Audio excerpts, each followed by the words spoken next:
Welcome back to Appalachian Championship Wrestling. Sitting next to me, another one of my friends, Jerry Sabs, of course, the nasty boy. Appreciate you being here, buddy. What's up, bro? Good to see you. How long have we known each other? I think when we ran into each other when you were with Johnny. And then your run with the Dean Douglas thing was with us in the early 90s in WWE. So since, what is that, fucking 40 years already or whatever? We're pretty damn close. I don't know how many, the early 90s. What is that? What is that? I don't do the math. 23, almost 30 years. Yeah, 30, okay. Yeah. So, and then in the 80s, I know we were doing you and Johnny did. Yeah. Was it surfboards or surf or something? The skateboards. Yeah. The ones I couldn't ride. Yeah. Yeah. But it's good. But it's good. God bless you. Good to see you. We knew you were Pittsburgh. I'm still in Pittsburgh, right? Yeah. We're over by Philly, but same thing. We had a good crew out of there, right? Billy Eady was Pittsburgh, right? Pittsburgh, yeah, Brownsville. Kurt. John Studd. Kurt Angle. Virgil. Virgil. Larry. Well, Larry, we ran into, really first got to know when we trained at Vern Guy's in '85. Yeah. Then we used to call him homeboy. Yeah. You know what I mean? What a character he is. Oh my God. Great Larry Zbyszko story. When I had met Dominic in 8th grade, the world's first backyard wrestling show that Dominic came to. Dominic was running a show somewhere near Pittsburgh, probably about an hour drive from my house. And he told us, come on down, talk to you down there. It was at a drive-in theater. So, of course, the people at the front were like, yeah, get out of here. Get sure you know Dominic, right?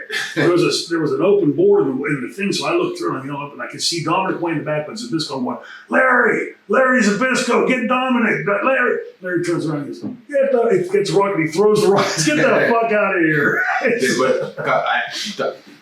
God bless it. Did Dominic recently pass away? He did 2 years ago. That's right. We talked to God bless him. Yeah. We were over the top good friends with Dennis DiPaolo. Ilio's son. But DiPaolo's restaurant in Buffalo from going up there with Jim Kelly all the time. Sure. See you, Dr. Tom. See you, Dr. Tom. Leaving the building. Don't take no bumps today. He's going to relieve. Thank you, brother. Ilio, and then Jim Kelly would do the bocce ball tournament because Ilio, not Dennis's dad. Another great Italian wrestler. They're from, I think it was Abruzia or Sub-Abruzia. Yeah. What was Bruno's hometown? Abruzia. With an A, right? Not an S. Abruzia, right? Yeah. So that's where Ilio was from. Ilio brings Bruno to Buffalo, and Bruno lives in his backyard in a trailer. Can you imagine living in a trailer? You know how fucking cold it is in Buffalo? Yeah. But I know Bruno settled in Pittsburgh. But if you really, Pittsburgh's like a beeline to Buffalo. Oh, yeah. Like almost the same type of town, too. Yeah. Like we were from Allentown, Bethlehem Steel. Buffalo's like a second home to us. Yeah. Pittsburgh, all the same. Yeah. You know what I mean? Hard-working people. Yeah, and I know that Bruno made his home, but he was always noted as from Pittsburgh. Right. But I think the first place he lived was with Dennis's dad, Ilio, up in Buffalo. They were from the same hometown, Italy. Yeah. What a great story, though. Have you seen the new Bruno documentary? No, I haven't. No. Yeah, it's out there. I'd send you a link to it. A lot of the stuff I knew from having read his books and knowing him, but there were, like, for instance, his mother had been shot twice. Escaped from the Nazis. They had captured. Oh, during World War II. Yeah, like really, really scary. Wow. I get goosebumps even talking about it. I didn't know. I never knew that whole backstory. He came in, and we got Coach, great respect, But then and Hulk came in. We were in a locker room somewhere. But Bruno came in. I think Kevin Sullivan brought him for somebody WCW. Could have been early on, maybe 93, 94 in there. And Bruno came in for something like, and we knew Hulk good enough where we could stir the shit with him. Yeah. Hulk, didn't you say you had the most sellouts from Madison Square Garden once we started that match? And then them two was like, it was a looking thing. Like I thought Bruno had me. My Hulk was looking like, you two shut the fuck up. And Bruno's looking like, I sold that out more than you. There's a thing going on. Who sold the Madison Square out more? The son of a bitch nasty boys. Who can stir that shit? You know what I mean? But I mean, you think of that. Yeah. those two guys. I mean, but Bruno back in the day, oh my God, sell out the amount. I think it really. I don't know who did more. I honestly don't, because Bruno, but Bruno was that was in a different golden age, and then Hulk was in his golden age. Yeah. But just to say or have that argument, who sold that? Who Madison Square Garden? Yeah. Well, Bruno had sold every building out he headlined for 12 years. Oh, it's I know. astonishing. It was just amazing, amazing business. You know? It was sad to me because, first of all, I so idolized Bruno, being from Pittsburgh, loving I wrestling. know. How could you not? Right, and he was part of the cultural fabric there. But I don't know what they were eating in over there in Abruzia, but we never got to meet. The reason we were brought to Buffalo, WCW sent us up. We met Jim Kelly in the late 80s. Yeah. Crown Room in Honolulu. He was going over for a Pro Bowl or something. We were headed to Japan. Yeah. He just signed. I left Miami. I knew he was from Pennsylvania. Hey, Kelly, PA boy. He was with the USF thing, wherever team. He was big money. But he had a model with him. He's in the room, and we meet him. But we get called in '95. For two reasons. We can close the last wrestling match ever at the Odd in Buffalo. Mm-hmm. And what it was, the Ilio DiPaolo Scholarship Fund under Dennis DiPaolo's dad. And I didn't know this whole story. I never met Ilio. Right. And I met Mosca and Dominic and Gino Brito and Randy's dad, Angelo Poffo, was at my house for picnics with Randy many times in Treasure Island down in Florida. Yeah. So I knew a lot of the old Italian guys, but I never got to meet Ilio. But Ilio had gotten, when he was older, he got hit walking across down there in Blaisdell by the restaurant, accidentally hit by a car. Yeah. So it was for Ilio DiPaolo, and to close the Odd, we wrestled semi-main event against Public Enemy. Yeah, okay. Okay, so those people up there didn't know what they were going to get with that deal, right? Yeah, sure. So now we got the Buffalo Bills in the front row. Jim Kelly, his dad, God bless his dad, because he ended up climbing over the top. Is that Mr. right? Kelly, yeah, they're all from Brady, north of the Kelly family's from Brady, north of Pittsburgh, where he grew up, and all the Kelly brothers and the whole thing. And I didn't know that Jim came in, and Jim back in the day, this is Dennis is telling a story. He had a Buffalo Bills room they built inside the Apollo's Italian restaurant, which his dad built. His dad said, we're going to have a restaurant that people have to eat. This will be good. And he started the Apollo's Italian restaurant. Yeah. So, but Jim came to town, and Ilio took him under his wing because he needed to humble him. Yeah. Jim has a pretty cocky kid, young, with all that month back in the thing. So he fell in love with bocce ball. There's a bocce ball court right in back at the Powell's restaurant. Yeah. Then Jim did the bocce ball tournaments, and then it was Dennis who told us the whole story about Bruno and his dad and all the stuff with Italy. But whatever they came over from Italy, I mean, I'm talking about these guys weren't on like the 70s bodybuilders, all of the whole gang from LA and around the world, and Franco, we're on the best anabolics from around the world that you can get to be the big as you can. These are just bare bone, old school Italian. Their hands are like baseball mitts, for Christ's sake. I mean, Bruno, holy shit, is it? Even when he was old, I'm like, you guys fucking monstrous. When he had that second run, and Roddy went in, that you're out of shape. All that Roddy had to say was, you're out of shape and you're too old to be out here in a Pete Madison Square Garden when it erupted. Sure. But we ended up, we go all the gang, all the old all Danucci, Randy's dad, which is Mosca, Gino Brito, all of them are sitting in the corner, and they see us. We're taped up. We're grabbing garbage cans. I go looking at the old time guys and go, you see what we got to do today? Yeah. All you guys got to do is grab a headlock. Yeah. They start laughing, but we go out there, and us and Public Enemy, God bless those guys, because we went fucking insane. I mean, we put a thing in. We didn't even do this, but Jim had a helmet on the thing, and the Buffalo Bills were in the front.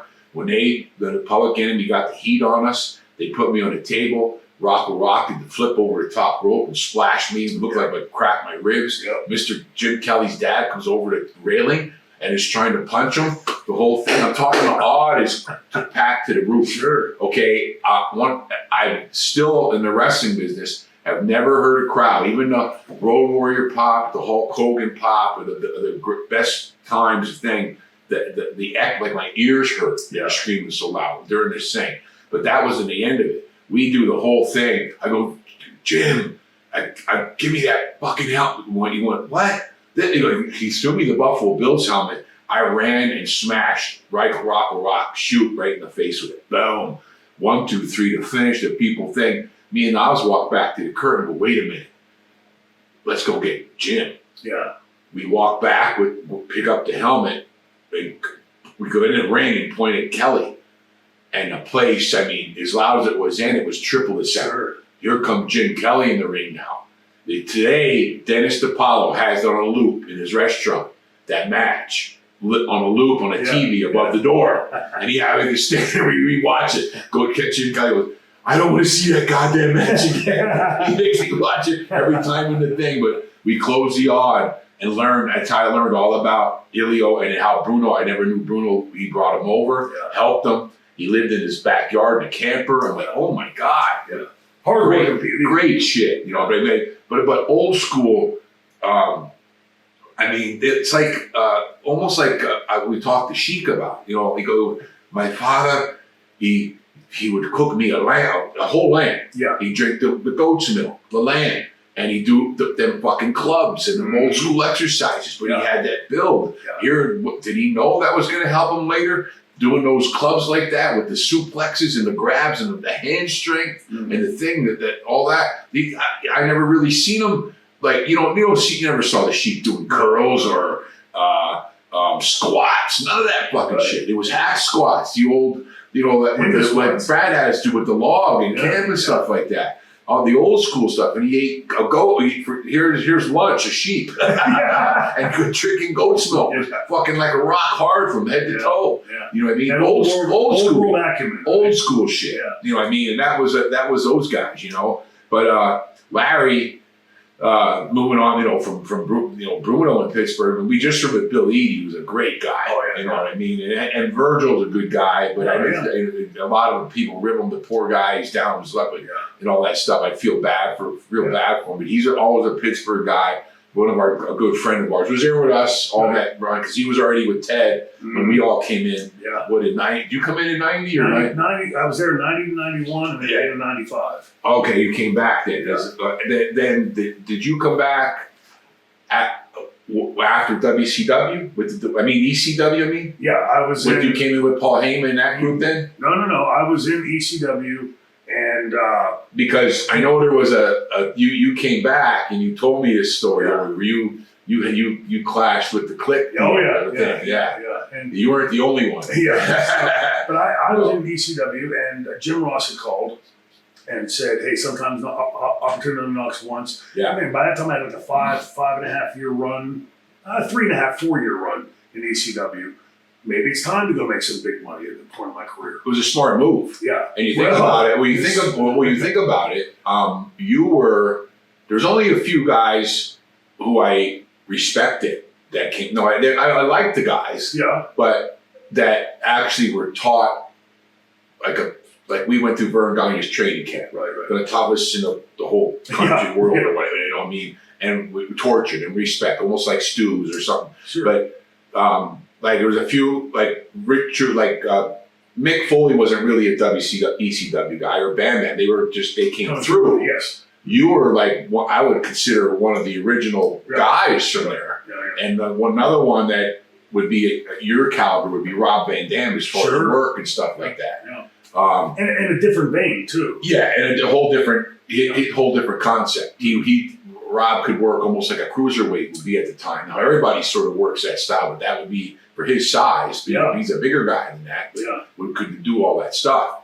But for you to make that move at that time was a good move. Yeah. You know what I mean? But I know we talked about it many times about the Yeah. You know, the headaches that precede you. Yeah. You know, what I mean, you had either it's like are you with Russia? Or are you with the United? You had to choose a camp.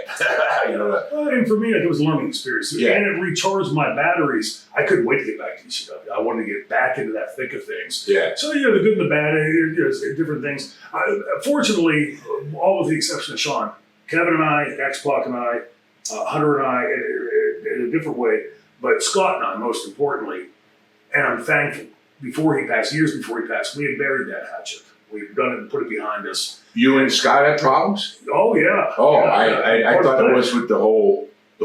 They wanted you to come with the whole. I forgot the whole. Yeah. Well, it was yes. The Clint wanted me to pull in with them because I'd hung with them before. Mm-hmm. But Scott was the first angle for the Dean in there. And if you would have did that at the time, you would have been in like Flint.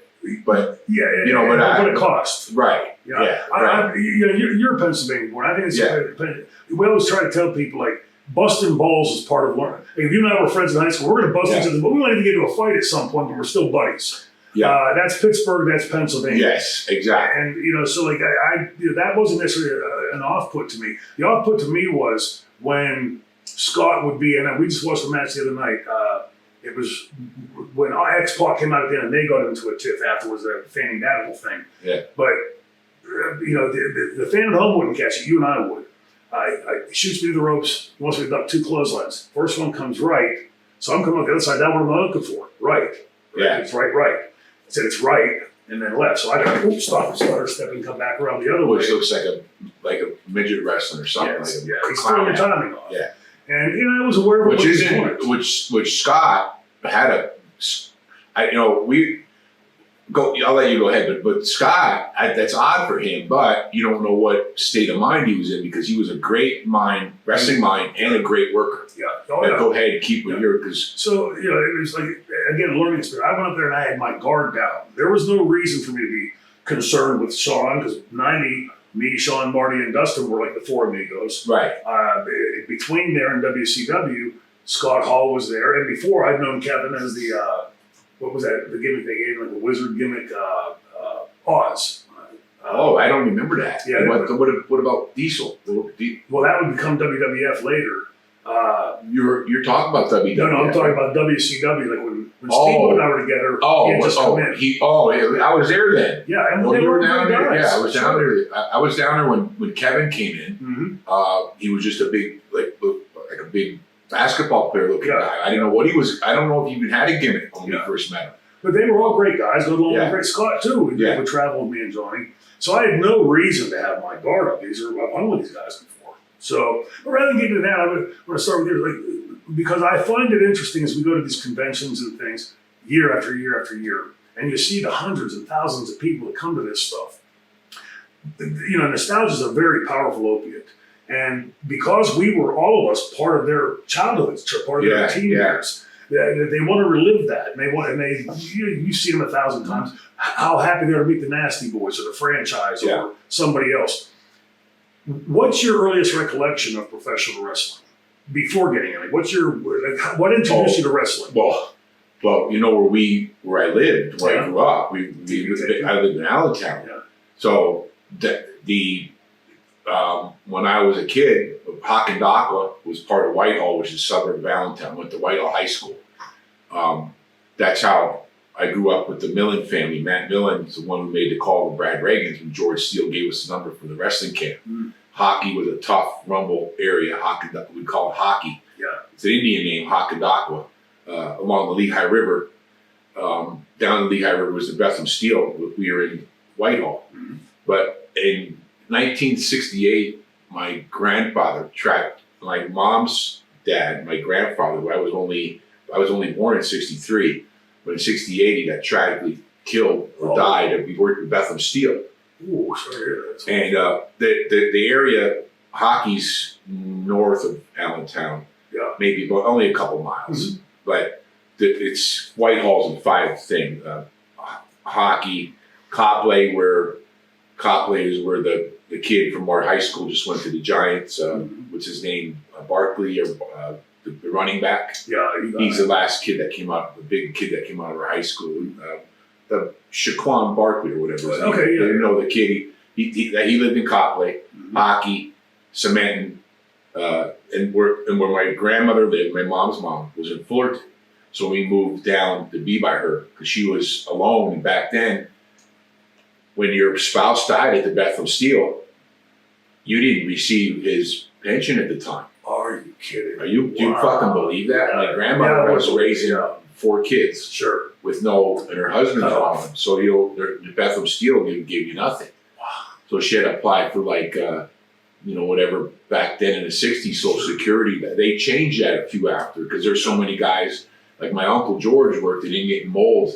It's very dangerous, man. And guys got killed all the time. Oh, yeah. One of my uncle's deer hunting buddies, the molds collapsed and like almost a 20-ton brick wall. Yeah. They couldn't look at because you could pancake them like you were pushing down a sandwich press or something. You know what I mean? Like bad stuff. So we moved to Fullerton. Back to the story. Fullerton was right on the Jordan Creek separated Fullerton and Allentown. Mm-hmm. So we would play down there, the Jordan Park, basically on the border. So maybe less than a mile down the road to 7th Street, which would be MacArthur, the Whitehall Mall, Route 22, which is 78, goes all the way to Newark and New York City. George Washington Motor Lodge. I don't remember There's a Home Depot there now. Yeah, okay. Right next to the highway. So the guys would turn off 22 coming from New York or New Jersey. And then that 7th Street would take you right into the Ag Hall, the farmer's market, a big thing by our buddies, Don Ringer's Roost, the old bar. That's where somebody stole the picture out of his bar when Andre died. He had a picture of Andre in his bar holding two waitresses back in the 70s like this. But he has pictures of Bruno and Arnie and Gorilla and George and Paul, all the old guys from the day would come across the street. Vince Senior, they'd sit there and drink beer. Andre would drink, and they'd go over the TVs. Right across the street was Ag Hall. Maybe 1,000, 1,500 people. That's where, like the coconut thing with Jimmy Snuka, all that kind of, with Roddy, all that stuff got taped. Sure. You know what I mean? It's just that's where they taped their TV.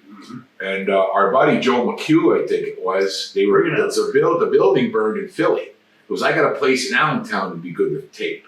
So they moved up to Allentown. So as a kid, we knew when wrestling was in town. I just saw Sarge at the last event we did. And I said, well, I don't see that camouflage limo because we knew that the wrestlers it's all that shit's on because we see the camouflage limo parked down the street at the George Washington Motor Lodge. You know what I mean? And that backed up to the Jordan Creek. It was a pretty cool little place. Yeah. But so all that stuff happened in the town. And later on, we became best friends with Jimmy, and we'd rib Jimmy. Hobbs has a funny story about it. Jimmy, one time, we know what you did to that lady in our hometown. He goes, what did you say, brother? Oh. And then the bushwhackers car with Knobs, and he's ribbing, but Jimmy's ribbing. Yeah. And he's like, mate, no, don't talk about it. Jimmy's like, don't you want to get out tonight now? And don't get with Jimmy Rob. We were going back and forth. Yeah. All that shit went down in our hometown. You know what I mean? Yeah. But was that story as well known back then? Locally? Oh, our relatives, Jerry Procrania was a relative, was a detective that handled that case and all that stuff. Wow. But it was a thing where either Jimmy pushed her down the steps. There was like a curly staircase that, it's one of those motor lodges, old place, but a nice, good restaurant, bar in it. But you drive up to the door, some inside rooms. But either Jimmy shoved her, she fell down the steps, somehow hit her head. Then a few days later, whatever that from hitting her head, like a clot or something, she passed away. Yeah. Now, I don't know what you would call that. Is it accidental? Because of what you don't know. I don't. Right. Back in the day, it was that was balls out time. You don't know who was doing what was going on. Yeah. But that all went down. But that was big news in the town. But that's and then Saturday morning on our TV, we tune in and I always look for Roddy. Yeah. You know what I mean? So that's who I look for on the television. And I see Roddy Piper, of course. Yeah. So, but Knobs even goes further because he was nuts. So Knobs was nuts. Knobs said, and when we were kids even.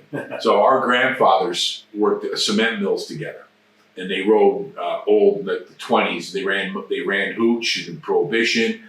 They rode old 22 Indians and Harleys. Yeah. The cement mills. Knobs' grandpa hit a pole doing 60 and died on his Harley. The old thing, crazy, great drunk, crazy stuff. My grandpa hit a butcher shop and went flying head over heel like 30 feet, but lived. My grandmother took the thing, never left him have a motorcycle. Wouldn't let me. I had a mini bike. I wanted to get a dirt bike. Yeah. Never could. No, you're not Sigan, which Sure. is Polish, is gypsy.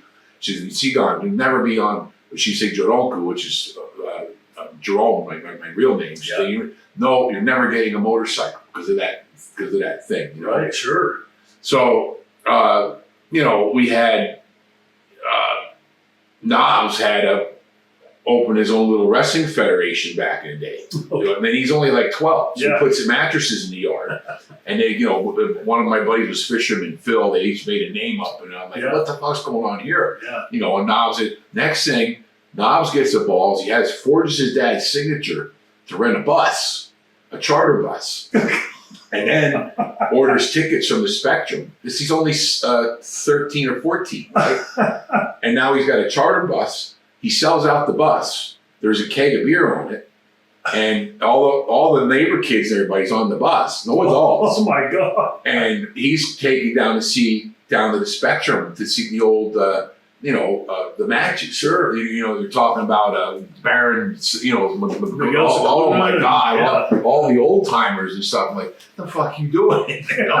So Knobs is if I knew it was there, because I lived in Fullerton, Knobs lived in Styles. Yeah. You know what I mean? And we met in playing Little League baseball together. And when he introduced me to his grandmother, his Grammy, he brought me home one time because there was nobody here to pick me up. He said, Sags, come home with me.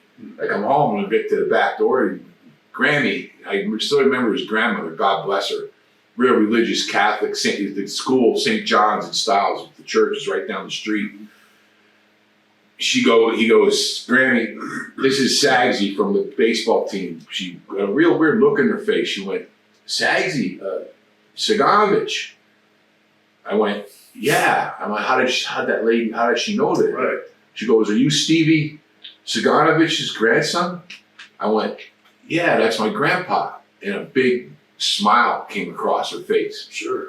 That's when the story started going. I never knew that when she did the same thing my grandmother had to do, his grandpa, they were drunk, racing the motorcycles, Yeah. all fucked up. He's crazy like Knobs. He hit the telephone pole doing like 60 on the old Kmart Harley. Yeah. They're 20, they'd be worth $100,000 now. Sure. She had one of those. Yeah. The old 1920s teens Harleys. My grandpa had an Indian. But she raised the kids in that farmhouse by herself in Styles, PA. But she knew, oh my God, my grandson's with one of my husband's best friends. Yeah. He died when, I don't know if Knobs was even born when he passed away. You know what I'm saying? Were you guys aware prior to this, you or Brian, that there was this connection between your grandfathers Mm-mm. way back? Mm-mm. Crazy. Never knew it. It was almost like it was meant to be. Yeah. And there's an old Irish bar called McCarty's in Catasauqua, is over the Lehigh River from Hockendaqua. They're Indian names. Yeah. Catasauqua, it's by the Allentown ABE airport. You probably flew in and out of there already in Allentown. Yep. You go across the river. My one uncle worked at Fuller Company over there. They built the cement silos along the river in Catasauqua. But Knobs and a bunch of buddies and go, I'm at McCarthy's. I go, I want to tell you a story about McCarthy's. McCarthy's, old Irish mob guys, my grandfather's best friends.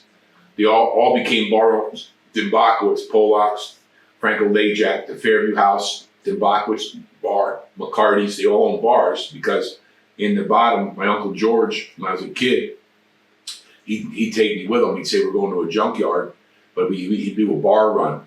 Because Bethlehem steel worker, he'd stop at 15 bars. I knew every bar. Yeah. And in the old bars, I'd sit there at the bar and they used to have the birch beer on tap. Yeah. And it would come out, the birch beer looked like a real beer. Right. It was the best birch beer you ever fucking tasted. A-Treat. You know A-Treat? You ever have A-Treat out in Pittsburgh? Oh yeah. A-Treat on tap. and it had a big white head on it, and it looked like the best beer you ever had, but it was good A-Tree birch beer. Yeah. I was in heaven. My Uncle George is shooting Kesslers and slamming beers, and we'd stop at all the places. I go, you guys, because Knobs' brother was going to go in the back of McCarty's, ask the kid, his dad, his father, the kid's in his 70s now, but his dad knew my grandpa and Knobs' grandpa. The gang they had in the back of that bar, there's a little door. Yeah. It's in Catasauqua on the other side of Lehigh River. Little door, and you go down. My Uncle George showed me when I was a little kid. Down there, that's where your grandfather, they had 7 stills in his cave. And the cave went all the way down to the St. Andrew's Church where I was baptized in Catasauqua. And there's a Jed Noda was a Slovak club because I'm half Slovak. And then the Slovak cemetery was there too, in Caddy. So I'm on the phone, I go look at that door, and I go, that down there is where that's where the stills were. Then they distribute the hooch, a whole gang of them. My grandmother would never she was real religious, never let my grandpa go into the bar business or drive a motorcycle, ever. And she always watched me, still snuck in the basement, had a bottle of whiskey down there and a cigar. Yeah. What are you doing down there? He's in the basement. There's a kitchen basement, with no air conditioning. The old kitchen basement for the summer. And then I told all those guys that story, and they go, and the kid goes, your friend ain't lying. You're Janovich? He goes, yeah. Well, I know the Saganoviches because all Sags' uncles would come in here all the time for their whole life. They're all gone now, my uncles, but they'd come in. So they had stills down in there, and then during Prohibition would run the hooch, and they're like bootleggers in Pennsylvania. They didn't do what they had to do. And they'd make extra money. So I mean, it's all these stories to me those are identical to Pittsburgh stories, different names and different factories. But so you guys knew each other in high school. You started. We met in 6th grade. I either cut or thrown off the baseball team down at Fullerton. Something happened. One of my dad's buddies goes, hey, these guys don't have enough kids. They're called the Styles A's. Yeah. So they take me up there. I don't know none of the kids. Now they're talking about my best friends. So that's my Uncle George from Bethel City gave me the nickname Seagun because I was everywhere. Yeah. I knew the Catholic school kids. I knew the kids from Styles. I'd be in hockey more than I was in Fullerton, because Fullerton was a bunch of pussies to me. I wanted to be back in hockey because it was like the rough and tumble area. Yeah. It was like Wigan in Manchester, like where Davey and Dynamite were from. That was Hakkadakwa. You know what I'm saying? The bad part of that's where I like to be. Yeah. You know what I mean? I'd be up in that area more, so I knew everybody. But then I started seeing what Knox was doing, and then I met him, and that was the end of it. We were friends for life from that. You know what I mean? At what point were you guys doing this? I mean, Brian doing this 12-13 bus trip to Philadelphia. Where was the turnoff where you guys said, "Hey, let's make a go at this. Let's give it a try"? Well, I wrestled since 3rd grade. I was on wrestling in an old high school. I don't know why, but the old man said, a sport. They're having wrestling down at the old Whitehall High School. Mm-hmm. My dad was a Triple Crown athlete there, and the old high school, they built the new high school in 1970. So I just started, on the next thing on the mats, wrestling in 3rd grade. Yeah. And I'm of course in 3rd grade, I'm too heavy to play any football. Because I went down on one of my dad's old buddies all right, I want to get on the team of a hockey football field where the old man, my father won championships on that field in hockey. Hakkadakwa was the old high school, named Mouse Roman. The Roman family were good friends. They lived right next to the Millens on 3rd Street in hockey. He goes, Sags, come here. I go, yeah, I'm ready to play. Your age, you're supposed to be on the 90 pounders. This is when there's weight. He goes, I go, okay, that's good for me. He goes, well, no. Well, the oldest is 120 pounders. I go, all right, I'll go. Which team do you want me to go on? He goes, well, you weigh 170. I went, oh, well. You got to play for the Eagles. Well, what do I got to do? He goes, well, you can't get on. I go, what do you mean? He goes, we got to lose weight here, run or something. I go, what do you got? Well, I said, okay, I ran about 20 yards and it was almost my heart blew up. You know, I go, fuck that run. And I go, maybe I'll do this late. You know, like I was way over, couldn't play Little League, you know. Right. So I went to play baseball and wrestle, you know what I mean? So I only got to play my first football when I was a freshman.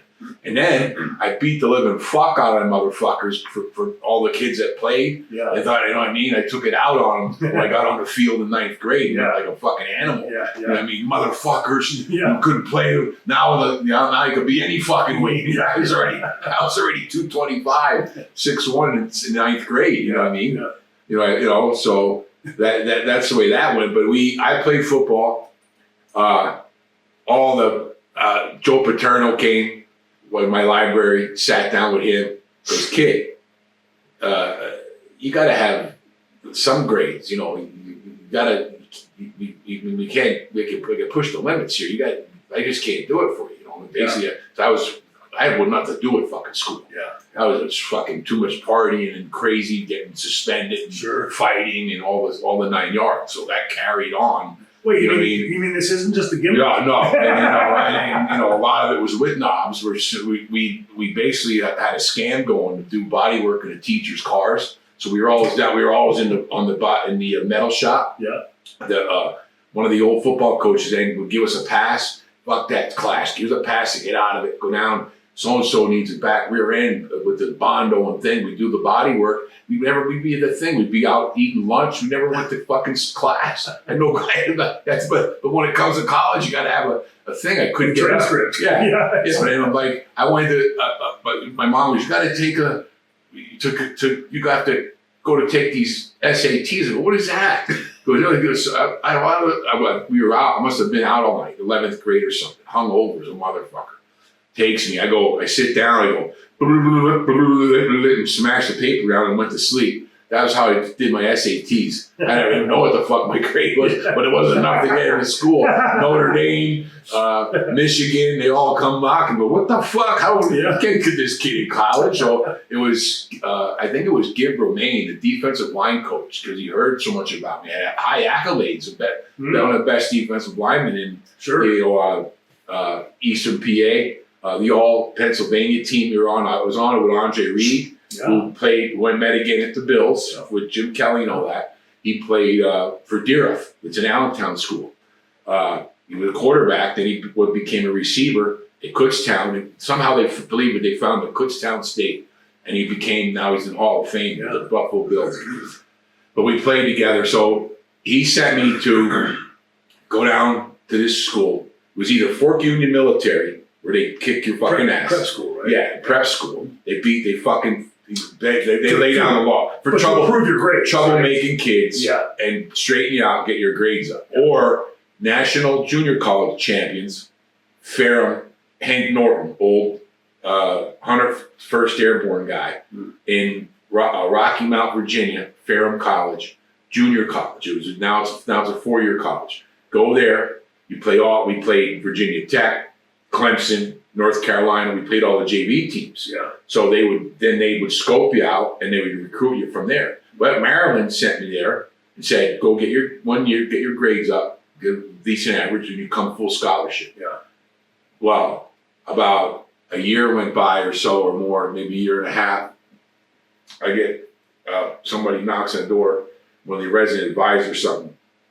You need to report to the dean's office. It might have been Dean Douglas. You need to report to the dean's office right away. But the Board of Education already. Am I going to get some type of award or something? I mean, this be, or something that they need me to do something special for the school? I'm like, I'm all giddy. I thought this is the dean wants to see. I go down there. You're Mr. Saganovich. I know you well. I go, what? How do you know me? Do you want to come to a football game or whatever? No.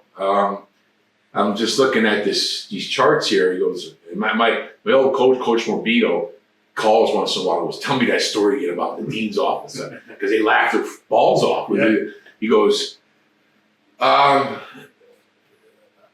got a little problem here. It's your grades. I go, listen, I know I haven't been putting it all to it with the grades, and I'm going to get my grades up. I'm doing better this semester. But he goes, wait, just please stop. And he goes, Mr. Garmish, you have no grade point average. I'm like, what? What do you mean by that? He goes, you go to class?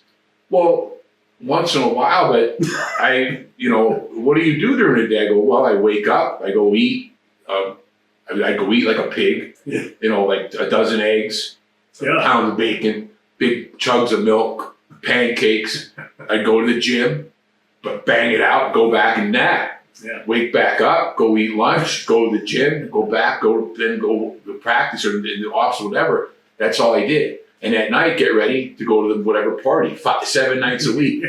He goes, you were arrested 3 times. This last time you hit the resident advisor with an empty keg of beer and knocked him unconscious. And you were in the Rocky Mount jail.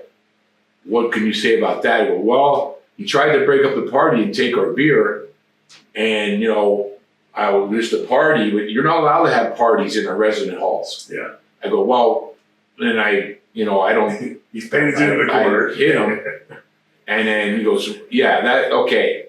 You were caught. This is a Methodist school because it was very religious. Sure. That was their method. You go to church, learn, calm down, get your grades up. Sure. They're going to straighten me out. I would have been better off in Attica. You know what I mean? So now the next, he goes, 37 times. I went, 37 times what? You were written up for being caught in the girls' dormitory. I had different girlfriends. So, well, I used to I'd fall asleep there. But this is rapidly turning into like an Animal House. I was John Belushi. Basically, the fucker sends me on my way. At this time, you're going to have to, I thought I came in here thinking I'm getting an award or something. Went out like a boo-boo face. Like, oh my God.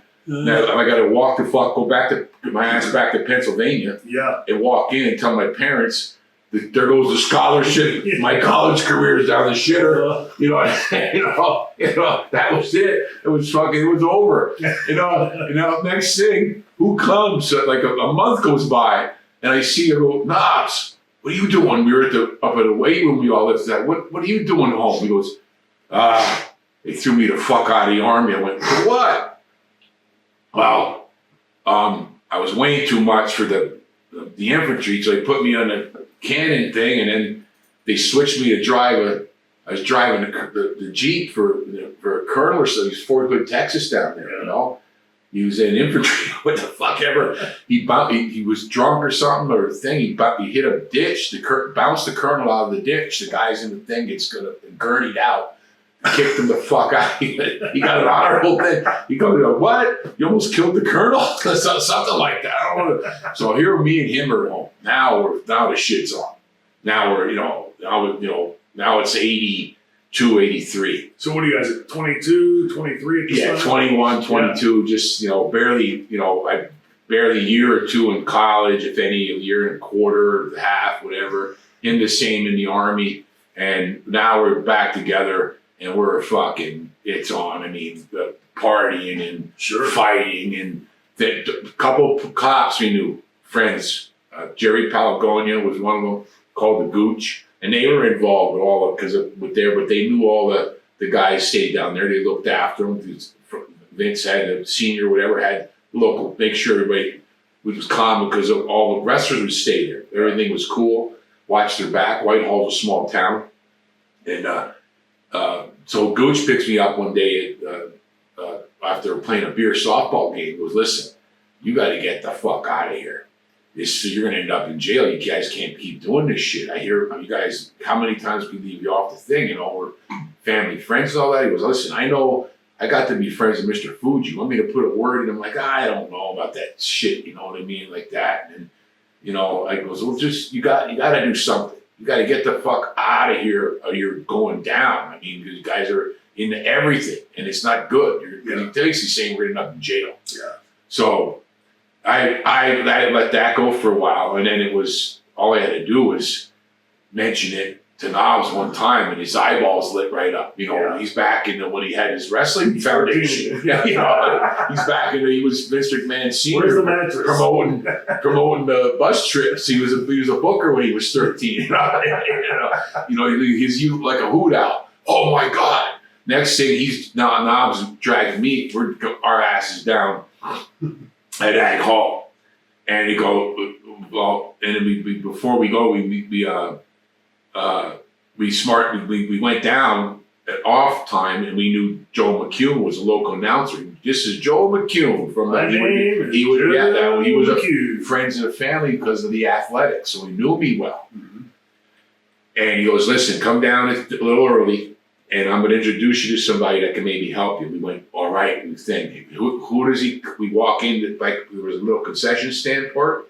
We come in the back. Who walks up? It's fucking Gorilla Monsoon. Okay. Yeah. I'm Gorilla. We're like, oh my God. We're Mr. Monsoon, a nice something, big smile. Yeah. So you guys want to get in the wrestling business, huh? And these Gorilla's laughing. Sure. And we're like, let me give you something. This number. We're like, oh, fucking Gorilla writes a number down. We fucking left like we fucking hit the lotto. We got the number. Right. Now we go home. Well, we can't call tonight. It's too late. We'll call tomorrow. Now tomorrow comes. We're sitting there.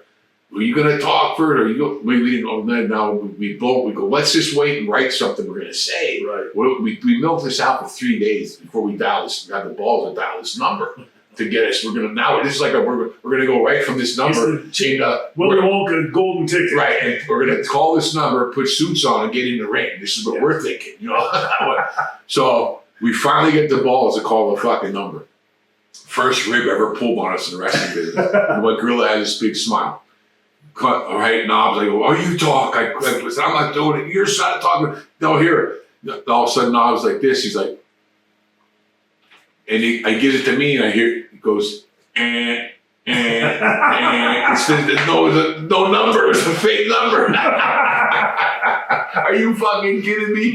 So we go, that son of a bitch. So in 3 days, we milked that out nervous. Who's going to make the fucking call? Gorilla pulled the first rib on us ever in the business. So who do we don't give up now. Yeah. Who do we pick? We're sneaking around. We're down the matches, sneaking in the back. We're never paid to get in. We're down like where the guys go in. Yeah. They're all one thing. We almost were in fights. I think it was off on them. Chased us a couple times. We chased Randy and Randy, Elizabeth, and thing. We'd see the door bust open. There goes Randy, Elizabeth, and Lanny running. Hey! They're running. They're just trying to get the fuck out for the fans and bust out of town. Yeah. Couldn't get to them. Who do we follow? We're following the car. We watch the car. He gets in. We follow him back to the George Washington Motor Lodge and go on an onslaught and bug the shit out of him for at least had to be at least 6 months to a year. Every time they're in town and drive them crazy. George Animal Steel. Yeah. Why we pick a guy with a green tongue that goes, you, mine. I don't know. We finally felt the kindling to him or something. You know what I mean? We love this guy. You know, hey, this is the guy that got, why would this be the guy that could help us? Not knowing later on, we really got to know him. George is a football coach. I think he was a teacher in athletics. Here to find out, he sent multiple people. We talked to Ricky Steiner later when he got out of Michigan. George was the guy that sent them. You want to make it? Go to Vern Gagne's camp. Yeah. Iron Sheik. Brad Reagan's taught. That's the school. That's where multiple people. He went. We chasing George around. So one day he would say. We got home and Knobs' mom, we were fucking around or something, was, you missed a call. George Steele called. We went, God dang it. When did we miss it? Well, thank God, because later on George told us, that I called your house. And go, yeah, this is after we made the visit. It was like, you know what, you guys never showed up and you're lucky. We went, why? He was so mad. He chased us like 5 times. He'd have to be banging his door, he's fucking around or whatever he's doing. The green tongue still and everything. And he'd chase us all the way out. And we'd be running down the Jordan Creek through the woods. You son of a bitch, stay the fuck away from me. He was so mad at us for bugging the shit out of him. So now we have our number. He called. He has Orton, the Sheik, Jimmy, and maybe Paul Orndorff waiting. They were not hiding, and they were going to hide. We come in, they were going to beat the fuck out of us. Yeah. He was going to have a stretch. They didn't wait. Oh yeah, he was going to have. He goes, that you, the God bless you guys never got that. We really. He told us that later. We were gonna get this shit kicked out of us. You motherfucker, we put the boots to us. Yeah. Quit fucking with Joe. You know, finally then we missed the call. Goes, listen, he sat us down, no lie. That night we partied a little bit, had a beer. It was I just talked to Bob, Cauliflower Alley. I think Barry just passed away, his brother. Yes. Barry Orton, Owen Hart, and George Steele. Somehow they were in the room together or something. And he sits down, we talk a while, he feels us out, and he goes, listen, I'm going to be totally straight with you this time. And no number, no nothing, but this, if you are serious, I'm sick of you guys following me. If you make it, I'll see you in the business. Go, call, and go, whoever's running, Brad Rangens, or the Sheik wasn't there no more, but if you want to make it in wrestling, there's one place to go, and that's it.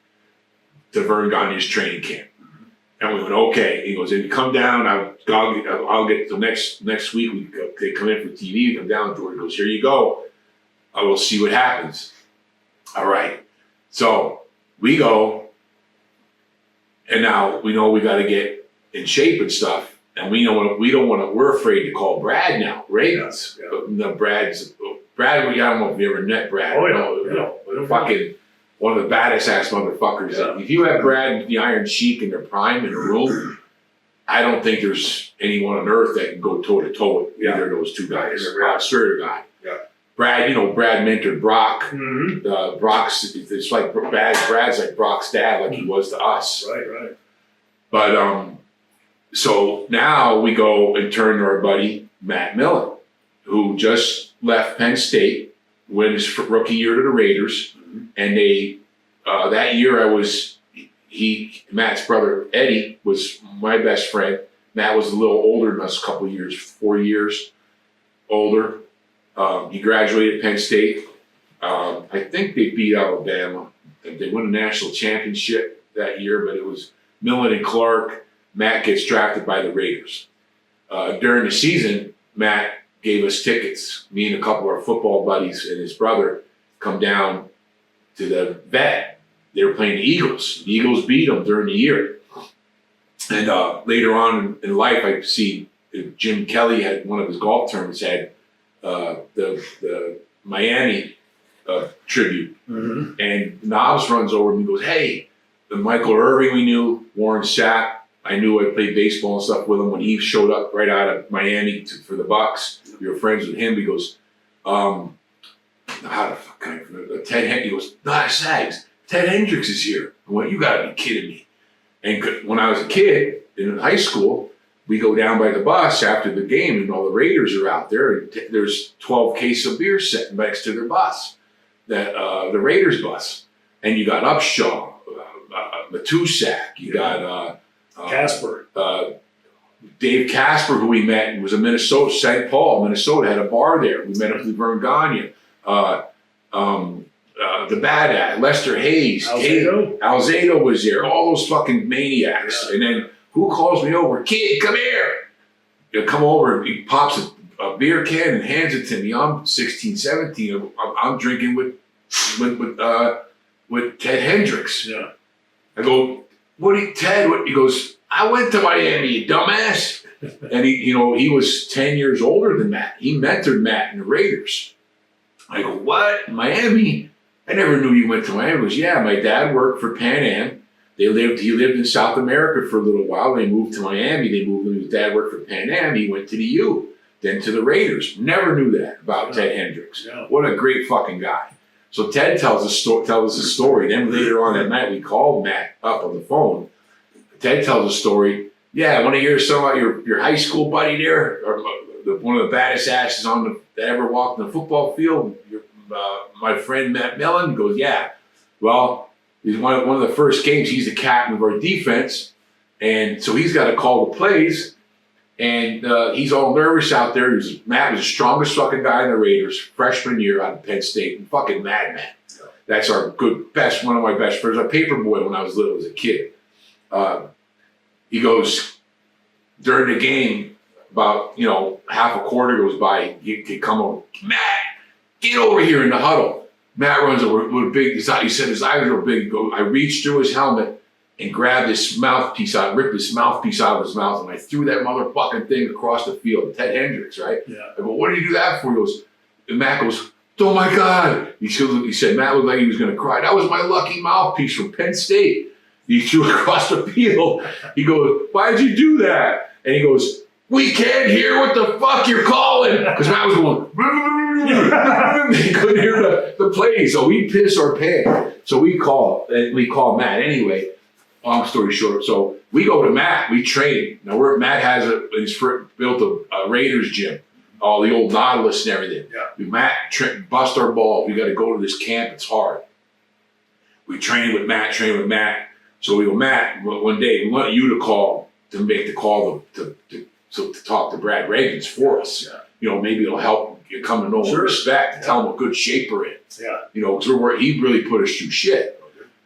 So me and Miles will say hi to Brad. We want to come to, you guys you think you're qualified to come to the camp and all. What thing we could do, we have somebody to vouch for us. Goes, who? Well, this is our high school buddy, Matt Millen. Can you talk to him? Sure.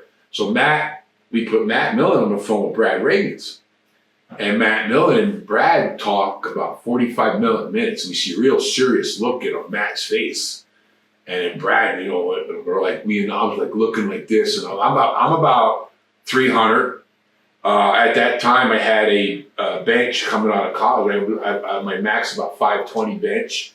Knobs is about 340, but we're fucking blasted. We're taking a little test, a little this, a little that, a couple Diana ball. Really fucking working hard, thinking that the size and the strength is the thing that we need. The weights. The bigger the better.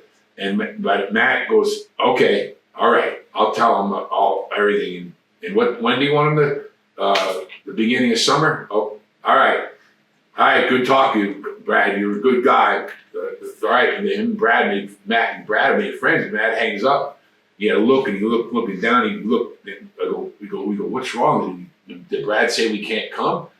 No, he goes, Matt looks up and goes, listen, you two need to get in a lot fucking better shape. We're like, what? Look how strong we're. No, you need to get into shape. Yeah. You don't know what you're in for. Yeah. We went, what do you mean? We goes, you think 3-a-day football and your basic training in Army was hard? You better times that times 3 for what Brad Reagans just told me. Yeah. What could he do? What? And we were sure to find out. Yeah. The worst fucking thing ever in my life. And our old time coach Hank Norton, down there in the hills of Franklin County, Virginia, not West Virginia, Western Virginia, all the way outside Roanoke. Yeah. We were in Franklin County, the moonshine capital of the South, hardcore motherfucker. Yeah. And I'm talking, when I showed up, I could not start practice at Ferrum College till I ran the 880 uphill. I think it was an 880. Does that sound right? Yeah. It was uphill on the highway. Linemen had to do it under 240. Backs had to do it under 230 or 225, the running backs. Yeah. Barely, I think I flunked that the first time. Then you had to go right to the field and your fastest 40. Then you had to run 10 more without a second variance right after that 880. Yeah. Flunked that 4 times. I was 288 pounds. And when I first went to the thing, then we went into, finally I had to take it over and over just to earn the right to get on his football field. Right. And over. Sure. I'm talking about, I was on the ground puking with almost like Brad's camp. Yeah. I go, the running thing wasn't my thing. I wasn't on track and running and all that. I was fucking want to rip people apart, play football, you know what I mean? But we sure enough found out what Vern Gagne, Brad Reagans, and what the Iron Sheik had developed in that camp. It was fucking the worst thing ever in my life. I don't know how we got through it. We couldn't go home. We lived in Brad's basement. Yeah. We had no place to stay. Brad left to stay in his basement down under his house. and then the barn was in the back with the Olympic mats. Okay. We were on the Olympic mats, I think, for 6 months. Yeah. We do 50 hip tosses, 50 arm drags, 50 slams, 50 of everything. That was at the end of the day on the Olympic mats. Yeah. and you had to keep getting up and going. But then you start off in the heat of the summer. You know how hot it was. Tundra in the winter, Minnesota, but in the summer it was like being in a swamp or something. Right. I can't explain living in Florida now because I think it was worse. Yeah. There's no air was moving. It was like you couldn't breathe. Yeah. 2 mile run. Ooh. Down in the heat on the Macadam Road. Then come back and you meet Mr. Log. Now you grab a 180-pound log and you do your hack squats with the log and flip the log on the way up and flip the log. It was like 6 foot long and you had around a tree log. Yeah. You know, and then one guy had the other dummy called Mr. Bill, a Greco-Roman suplex guy. You know, like a dummy. Yeah. So, I mean, and then 5 hours, 6 hours a day of this. And by lunch, you're swallowing in your puke. You're half crying, half squealing. Yeah. And then, like, at the end of the day, when you could barely, he's telling you there's a door, and 90% of the guys were gone. Yeah, sure. Almost in a week or 2 weeks. Whittled them out. Gone. Yeah. Just like I told my buddy I was listening on his military, it's like the SEALs, that bell's right there. Yeah. You don't have to stay here. Yeah. Go ring that bell, fucking pussy, leave. Yeah. So that wasn't how we were told to ring the bell. Yeah. Here comes Billy Robinson and Vern Gagne at the end of every day. Yeah.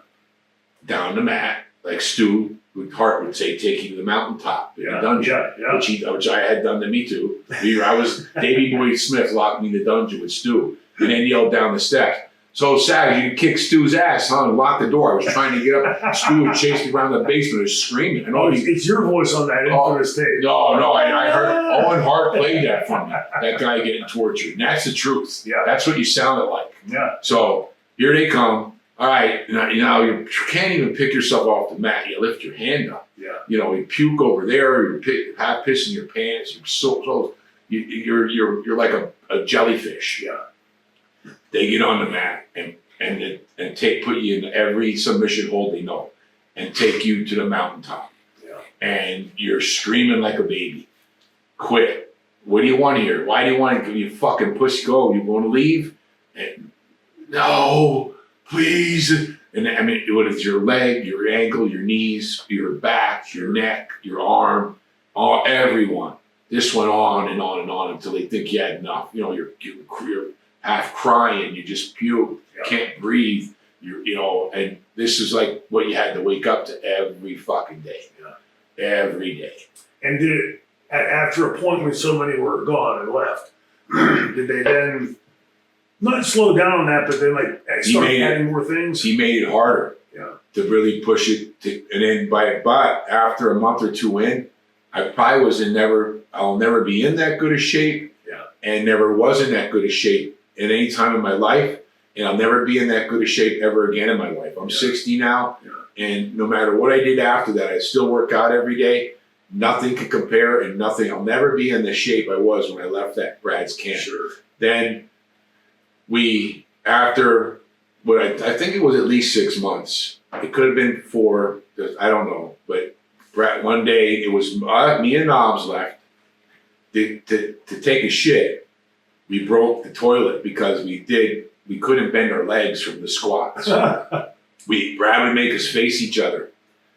And now I would do 1, Knobs would do 2, and then Gary Lundgren, the other guy that made it too from Duluth, 6'8", looked like Lurch, bald, with one eye crooked like this. Yeah. Probably almost 400 pounds. Somehow he fucking got it. And then Brad would have him 5 o'clock in the morning with the fucking spoon and a pot. Get the fuck up. It's time to run the road. I'm like, no, please, no. 5 a.m. You know what I mean? No, we got to go to 5 o'clock at night. It's like, what do we, it's prison. You don't want your mind tells you stay in bed, just go home. Yeah. You don't have to do, you know, we couldn't go fuck home. Right. We couldn't go with our tail between our legs back home. Right. First of all, we didn't have gas money. We couldn't go back home and face our friends. Right. We had to go. There's no fucking way we could leave. Yeah. No way. Yeah. I don't care if we could stab us and throw us in the swamp. We're not leaving. Yeah. We couldn't. Right. But so it was. You go to 75. Do 1. I would do 2. They do 3. We do 4. Do 5. Sure. By the time you got to 20, you couldn't even move. I mean, but so after that was every day at the end, and you end up with round robin. But you know what pummeling is? Yes. With Greco-Roman pummeling. Sure. Yeah. Where you dig in, you get a grip around the waist, and you got to block it. You dig, and you pummel round robins. Yeah. And then left shoulder, right shoulder rolls, front rolls in a circle on the Olympic mats for 45 minutes nonstop. If you stopped, you had to do it all over. Yeah. One time if you stopped. Yeah. Left shoulder, right shoulder, forward, and you can't. I don't know how we kept going. I honestly don't know how we kept going.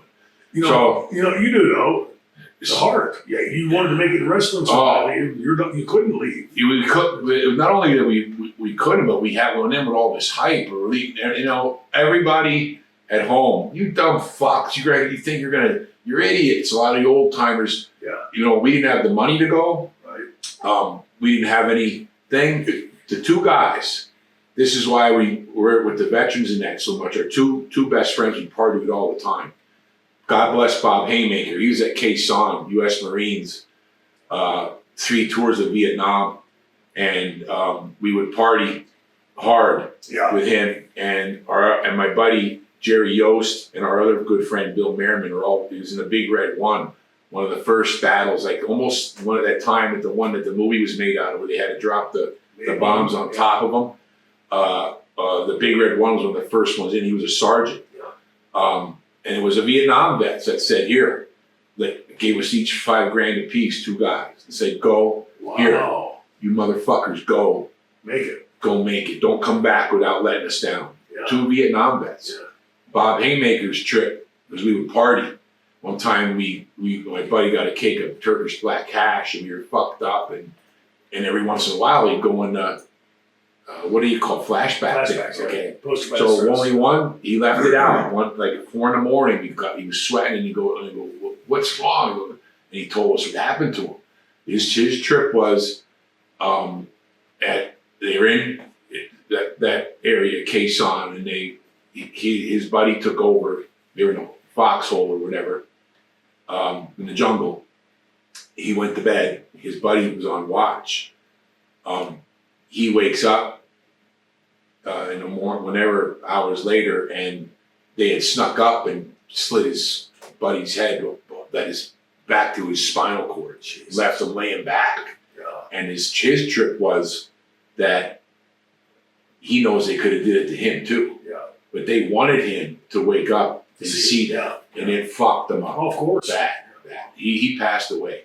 He worked with Knobs' brother Ed at Exide, the battery plant down there. But he's the one that backed Knobs. My other buddy, he was in the, like I said, the Big Red One, who dropped, and then he never said anything, but he was real quiet. My brother played football at West Point, and we went up a couple times, and he said a few things, because we were at the military academy, up, it was only 120 miles north of our house. Yeah. We drove up to watch my brother play. It was on when West Point did good those years. Yeah. He was at West Point class of '88. Bill said a few things, but it was only a couple of years ago. My Uncle Phil was an MP in Vietnam, and he has in his basement, likes the trains, like a big train track, real exotic, thing, real quiet guy too. He was in Vietnam a long time. But he has a little room like this room here we're in, and he has maps of Vietnam and different stuff like that up there. And Bill started looking at all that stuff, and he was looking through the books. And in 30 years I knew him. He started talking, and he said, we came in, I know this area here, we came in, and we were, hit so hard, and he just started talking about stacking bodies, and then he lived, I just looked, we never in our 30-year know ever say anything like that, but it brought back the memory. Sure. Yeah. everybody else called us jack-offs, you morons, you two fucking, you go troublemakers, you're idiots, go get a job, them two guys said, you fuckers show these motherfuckers, take yours, he was $5,000 a piece, paid Brad some money and have money to live and go to camp. Yeah. No way you can come back and see these guys. Oh no, we had and just for them alone, we had to prove ourselves. You know what I mean, like that. And then people never believed it, but I'm glad like Ricky Steamboat and Ric Flair and a lot of guys like at the camp before Steiner and Vader and Kurt Hennig before that, and all those guys, so many guys that made it through that camp. But they actually, I think it was Ric Flair's thing on, was it ESPN or whatever he did on there? They went in depth of the torturous situation of going through that camp. You know what I mean? But we got to the point, and Brad goes, you know what? Today is your day. After that many. Pull up these Olympic mats. Like, you're going to wash them first. You have to scrub the mats. We rolled the Olympic mats up. He goes, all right, you can put the ring up. And we learned how to put the ring up. Yeah. Not knowing that was the next level of torture. Putting the ring up. After I hated that ring for a while, because after you hit the rope about 1,000 times, and from here to here, it swelled up. And you got to keep hitting the rope.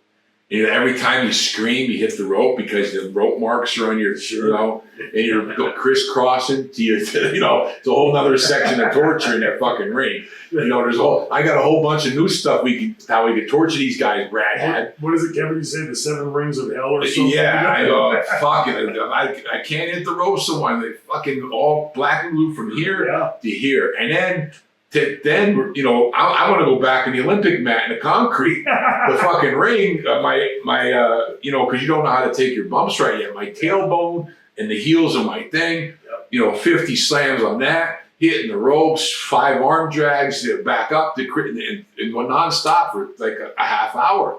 Like you were without stopping, on. And I'm like, what the fuck? Please give me the Olympic match back. This fucking ring's killing me. How long total were you guys with Brad? Well, we were there. We were a full year in the camp before he comes in. He goes, Vern Gagne wants you guys to come down to the AWA office. Now, prior to that, Brad had took us to some spot shows around Minnesota, and he would show us spots in the ring, like one tackle drop down, get it again, type things like that. And he'd go, watch. I'm looking, and Brad would look up, and me and Knobs in the audience, and go give a wink. And he'd show us how the spot was done in the match. Nobody knew that but us. We were like, that's how so he was teaching us. Sure. So we go, and then all of a sudden we're like, well, today Vern Gagne wants you guys, he wants to talk to you two. We went, here we go. It's just like a gorilla. We thought, we're going to get our suits on. You guys, go ahead. We get there, he goes, you guys made it, huh? Oh, well, congratulations. No thing, because Vern was old, hard school, amateur wrestler. One of his best friends, I was just talking, I really never got to know Tully. And was Tully's dad, Blanchard. What was his pop's name? Was Joe Blanchard. Joe Blanchard was an infamous Olympic wrestler like Vern. They were really tight. And I go, I never knew that. Tully was talking, because I was asking about his daughter, how he felt about her wrestling and stuff. So I really never got to know, because Tully's a quiet guy. I got to know Arm, best friends, all the rest of the 4 horsemen, but Tully was always gone. Never worked with them. I know they had the run up there, but anyway, hardcore. So Vern goes, me and Knobs think, here we go. You guys, we're gonna, you're gonna be this. We're gonna put you on the road. He throws us keys. Those are the keys to the ring truck. It's out there. Take it back to Brad's. We'll go to Kathy, get your schedule. For wrestling, no. You're driving a ring truck and setting it up. And went, what the fuck? So here we go. For that whole next year, we drove the ring truck, fucking blizzards in northern Wisconsin. 200 yards to the building with the steel poles and all the stuff back and forth with the big diesel truck with the ring. We set the motherfucker up. That was a ball buster. We get some kids to help us, but it sucked. We set the motherfucker up. Then we put tights on, go out, and just nobody, one time I sat down with Steven, and it was Mr. Stevens, what do we do? What goes, I'll see you out there, kid. That was it. I'm like, what the fuck am I go, I don't know what the fuck am I doing here? Yeah. So he just started going with Ray. Yeah. And he's like, hey, no, the fucking thing. And he'd say something, and I would get on a little and then get my ass kicked. Knobs would get his ass kicked. We'd sit back in the back, showered, going, what the fuck just happened? Yeah. Then Then we'd wait till the end of the show. We were there till midnight, 1 in the taking the ring down. They're down the road. We go to the next show. Yeah. Freezing our balls off, Then I thought, man, we must have did something wrong. I found out later watching shows. Larry Axe said he was already in the business when he came into Vern's. He made Larry Axe drive the fucking ring truck and referee. And then I find out, she goes, Bubba, I drove that fucking ring truck. I go, what? She's Olympic Greco-Roman champion for Iran. Vern puts her in the ring truck. And referee, and she goes, what the fuck is this jabroni motherfucker? I'm like, well, at least you're not alone. Everybody fucking do that, So I didn't feel so bad then. Until years later, I didn't realize you did it to everybody. Yeah.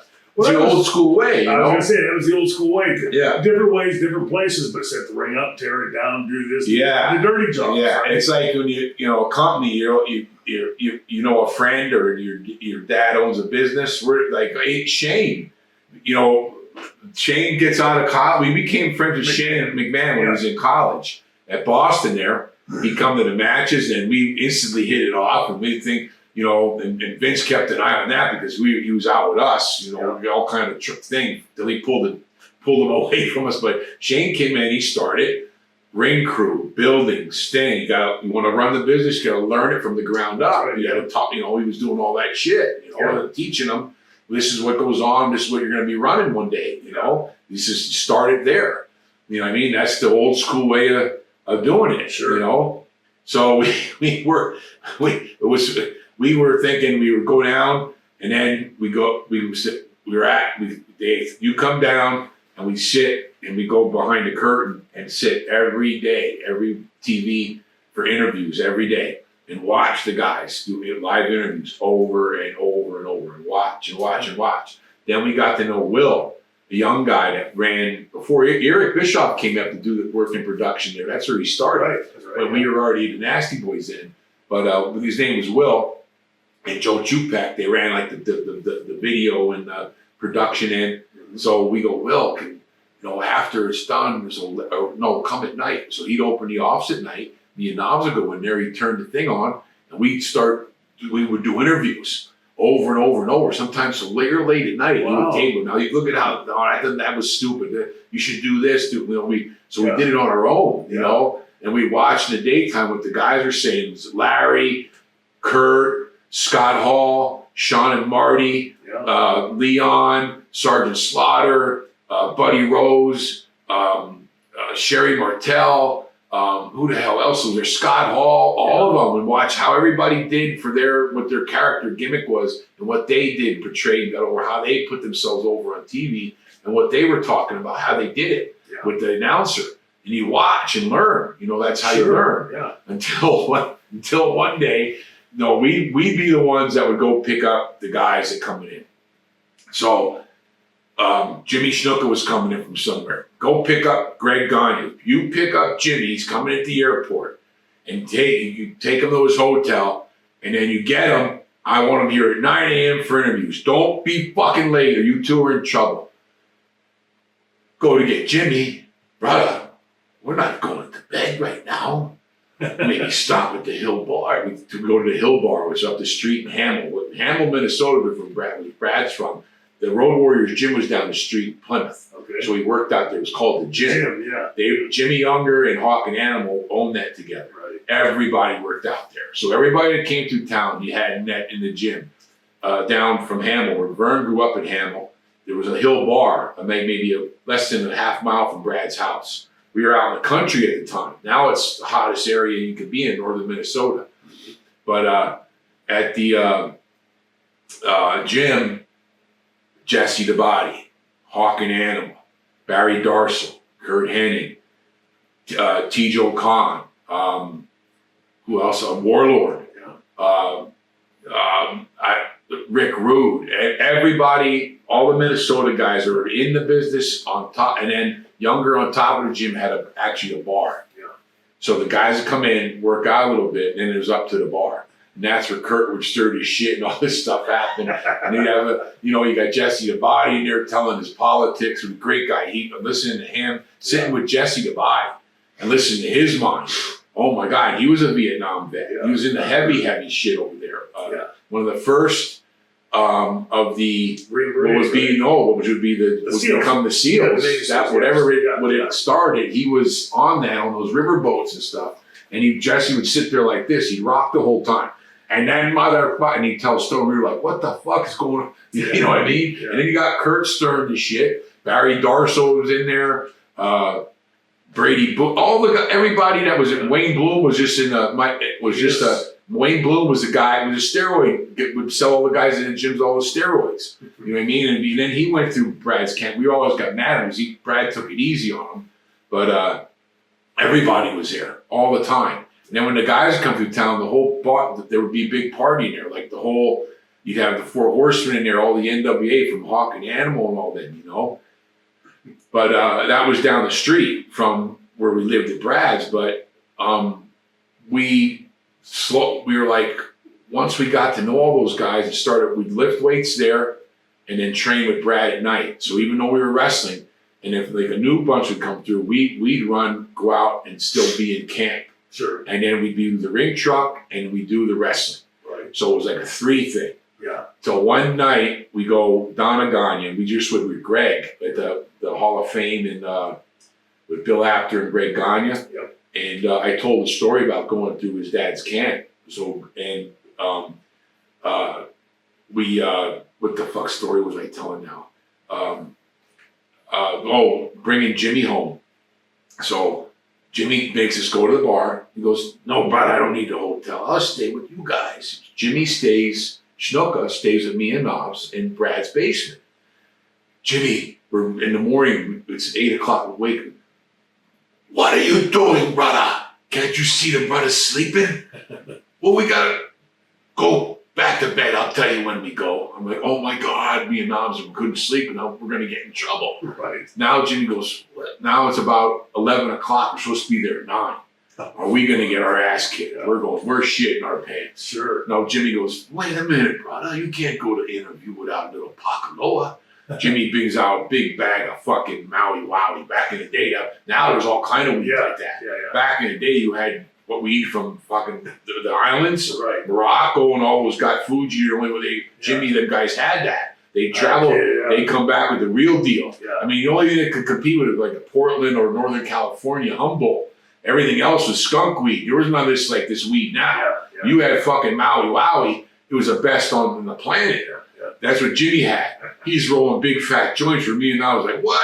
Next thing, we're smoking joints in Brad's basement. And now Jimmy goes, okay, brother. Because his hair's all wet, he whips it back. He's got his, what's that skirt with the flowers on it? He's got his flip-flops, no shirt. It's freezing out. Goes, I'm ready now, brother. Now we go to interviews. I'm like, oh my God, we're driving. Me and now they're so fucking stoned.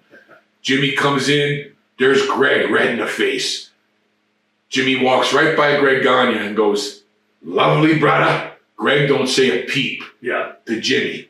He's being arms against the wall. We're stoned over. You 5 that fuck time to you 2 idiots. You're going to get fucking fired. And we're like this.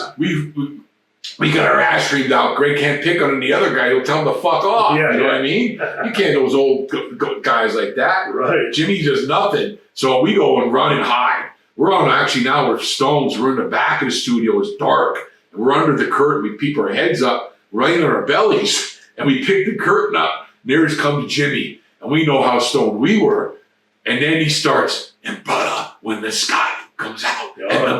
And one of these crazy interviews, me and Niles are going, we're so stoned. We finally understood. We're stoned. We understood Jimmy's interview. Where me and Niles go, yeah, Jimmy, tell him, Jimmy. And we're fucked up. We don't understood what he was saying. We were fucking whacked out of our brain. You know, if you were straight, you wouldn't know what the fuck he's talking about. Right. You know what I mean? So that was just one time like that, you know. But we went, go, you gotta be at gate so-and-so baggage claim. You're picking up Bob Orton, and then you're driving them to take him with you. You guys don't got the ring tonight, so you drive them to Oshkosh. Okay. Here comes Bob Orton, fresh off that crazy fucking first 3 WrestleMania, that 80s run. He was partying, you know, he's Roddy's guy. Right. Fucking cowboy Bob Orton we pick up. Bob, get me to the goddamn fucking store, you 2 morons. I need fucking St. Pauli girls. Yeah. You know, I can talk like Bob because I was around him so much.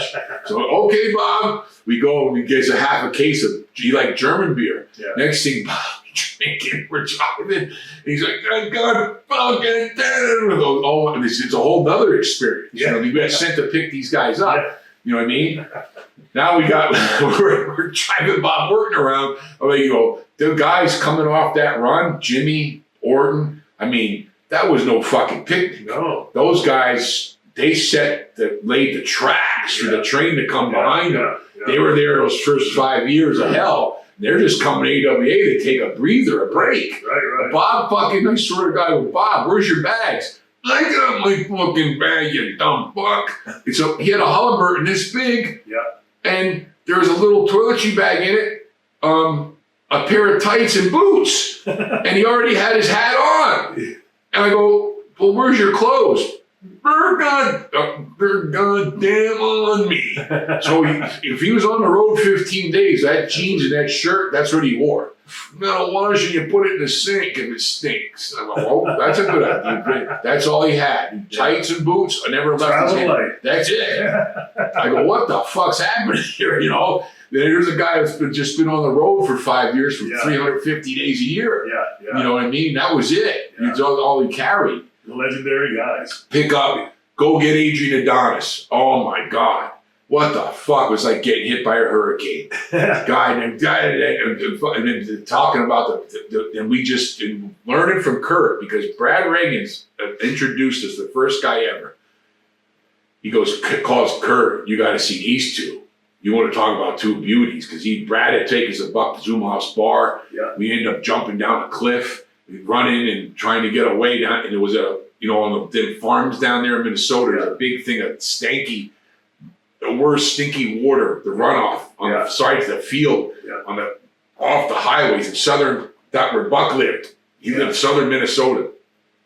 Somehow cops are going to we run and dive down the thing. I'm underwater, about 6 feet under in this mucky water. All I could see is the moonlight. I thought I was drowning. And we came back like we were swamp monsters.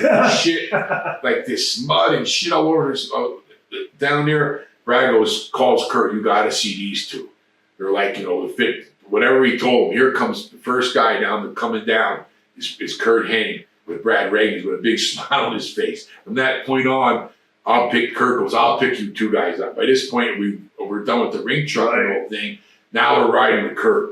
And that whole thing, we're under Kurt's realm of shut stuff. And his job is to get us in as much trouble as he can. You guys drink this, take this. Here, you want to be part of the thing? Double shot of Jack Daniels and Rainbow Stew. What the fuck's Rainbow Stew? Look in the drink. The double shot of Jack, Halcyon, Percocet, and a Valium floating on the top.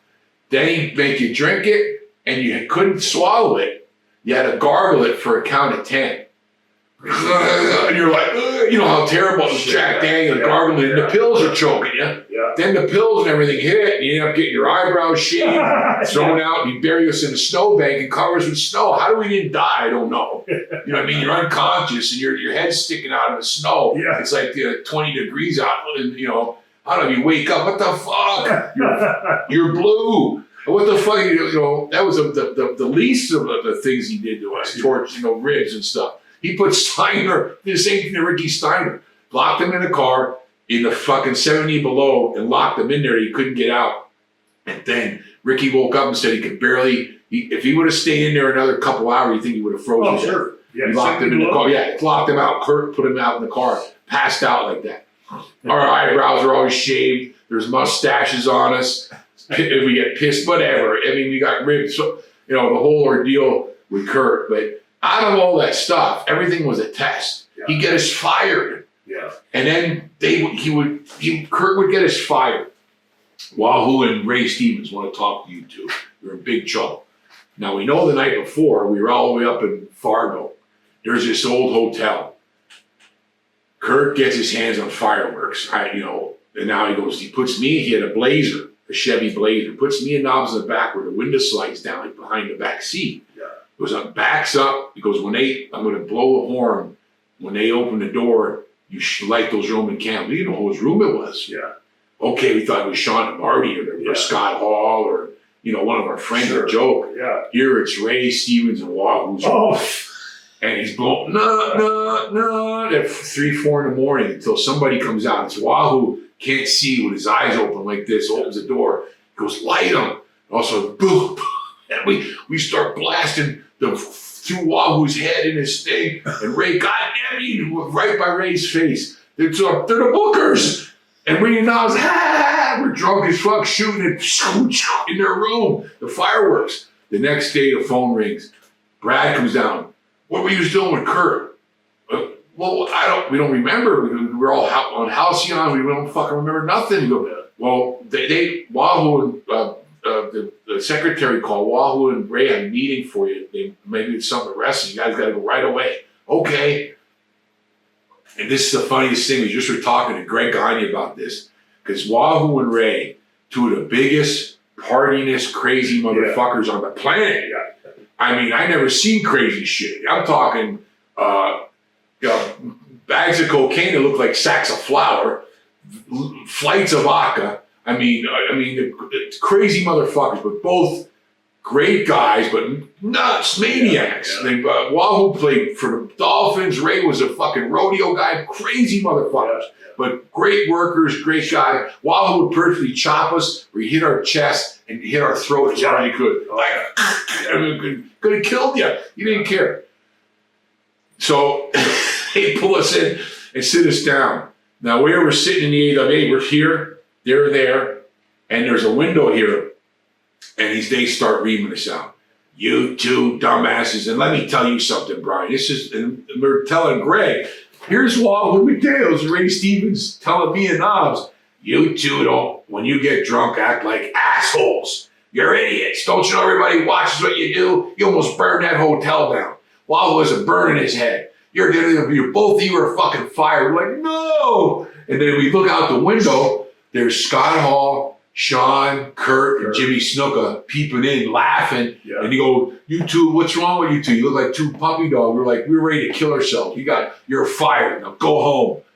Motherfucker, Kurt. There's all Kurt put us up to this. Sure, yeah. What are they going to do? Kurt would call, hey, what are you guys doing today? We don't know. We don't know what we're going to do. We're fired. Well, did they call you or anything? Him knowing. Yeah. And you go, well, man, sorry it happened. You're pretty much, your career is over. We're like, no. We hang up the phone. We're like, crying. You left 2 weeks of this nonsense. Calling and what happened? Well, you guys going to head home? What are you going to do? You know what I mean? And then they would test to bring us. Maybe they're going to bring us. Who gave you those fireworks? Who did all that? To see if we'd stooge. Yeah, we wouldn't. Yeah, we go back. You go, all right, we'll go. You guys, get out of here. We just wanted to know. They let us go home another week. 2 weeks of this torture. Yeah. Finally, Wahoo comes in and listen, you two idiots.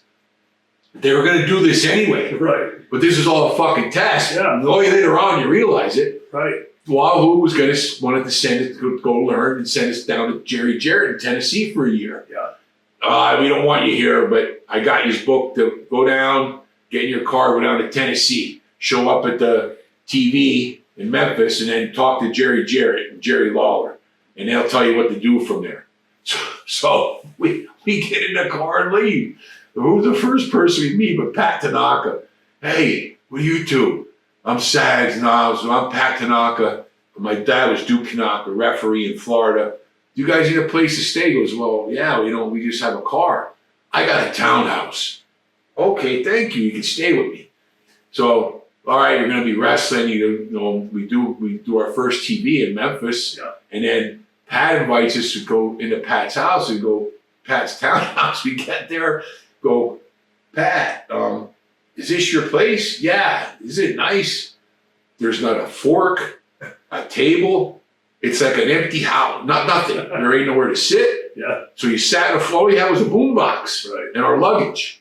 Go up and pick a room. The room's empty. So you lay a towel on the ground and you suck on the floor. The Pat, well, I don't need furniture. I used to sleep on the floor. I'm not here too much. So I'm like, well, there's no food in the refrigerator, not a fork, and you can't even get a glass of water. You had to drink like this.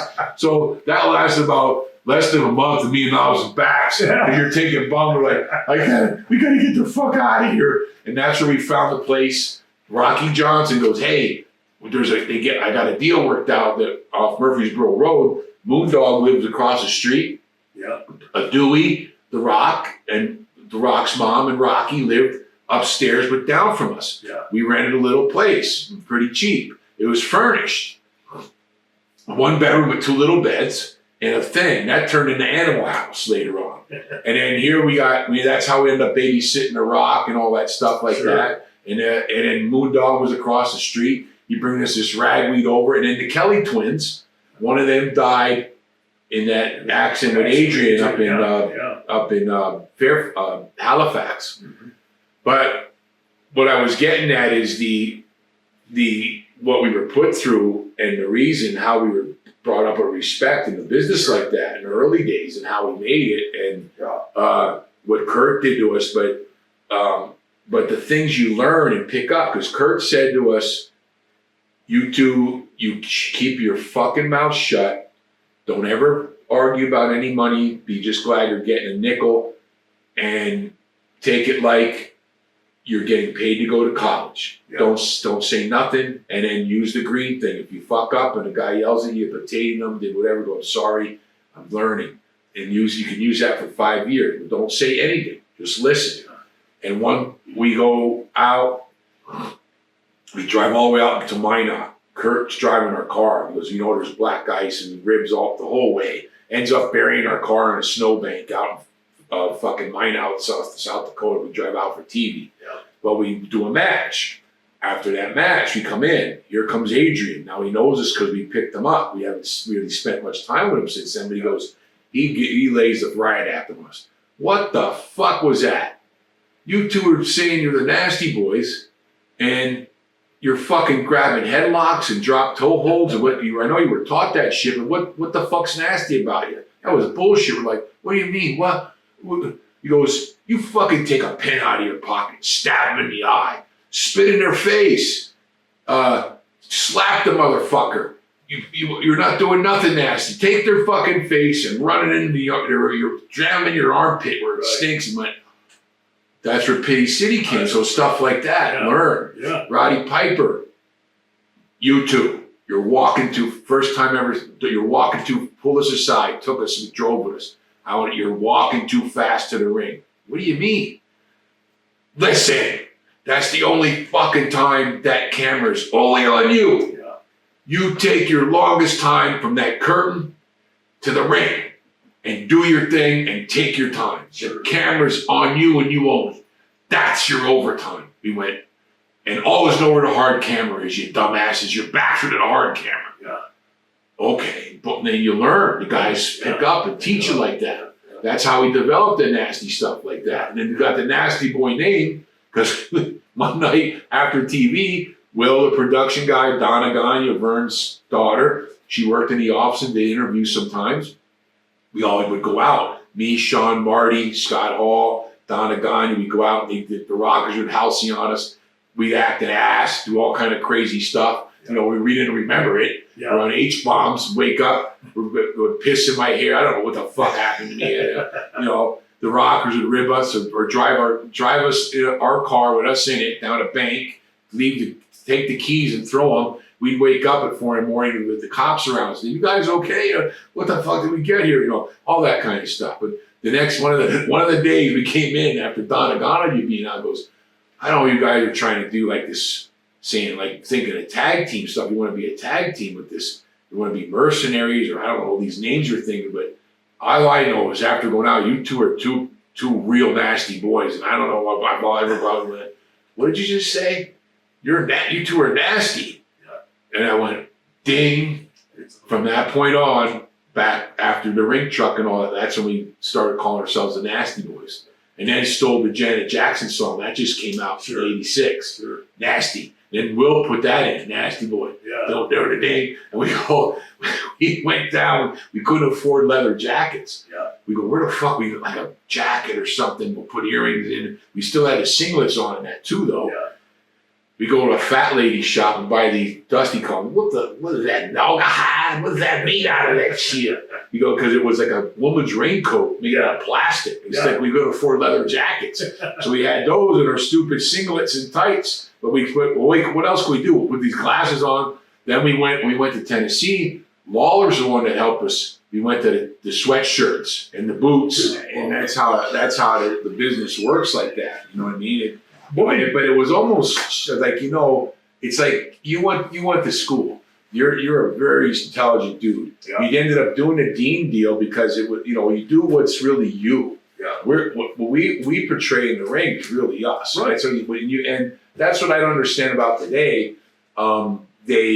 You're this, you say this. Okay, so that's like would be Robert De Niro, somebody coming in. Yeah, your job as an actor. Right. And if you're a drug dealer and you're living in a shack and then you're playing this guy, you got to lose 60 pounds, you're a method actor, sure. You do that role. Yeah. But in our business, I always feel like I feel bad for younger guys because what you really are and what's inside you is the easiest and really makes the people believe. Yeah. Because when we did our thing, they go, that's really those two motherfuckers. Well, Scott Irwin, when I met the twins? Yeah, about 6 months before he got from the brain cancer, Bill and Scott Irwin. Yeah, yeah.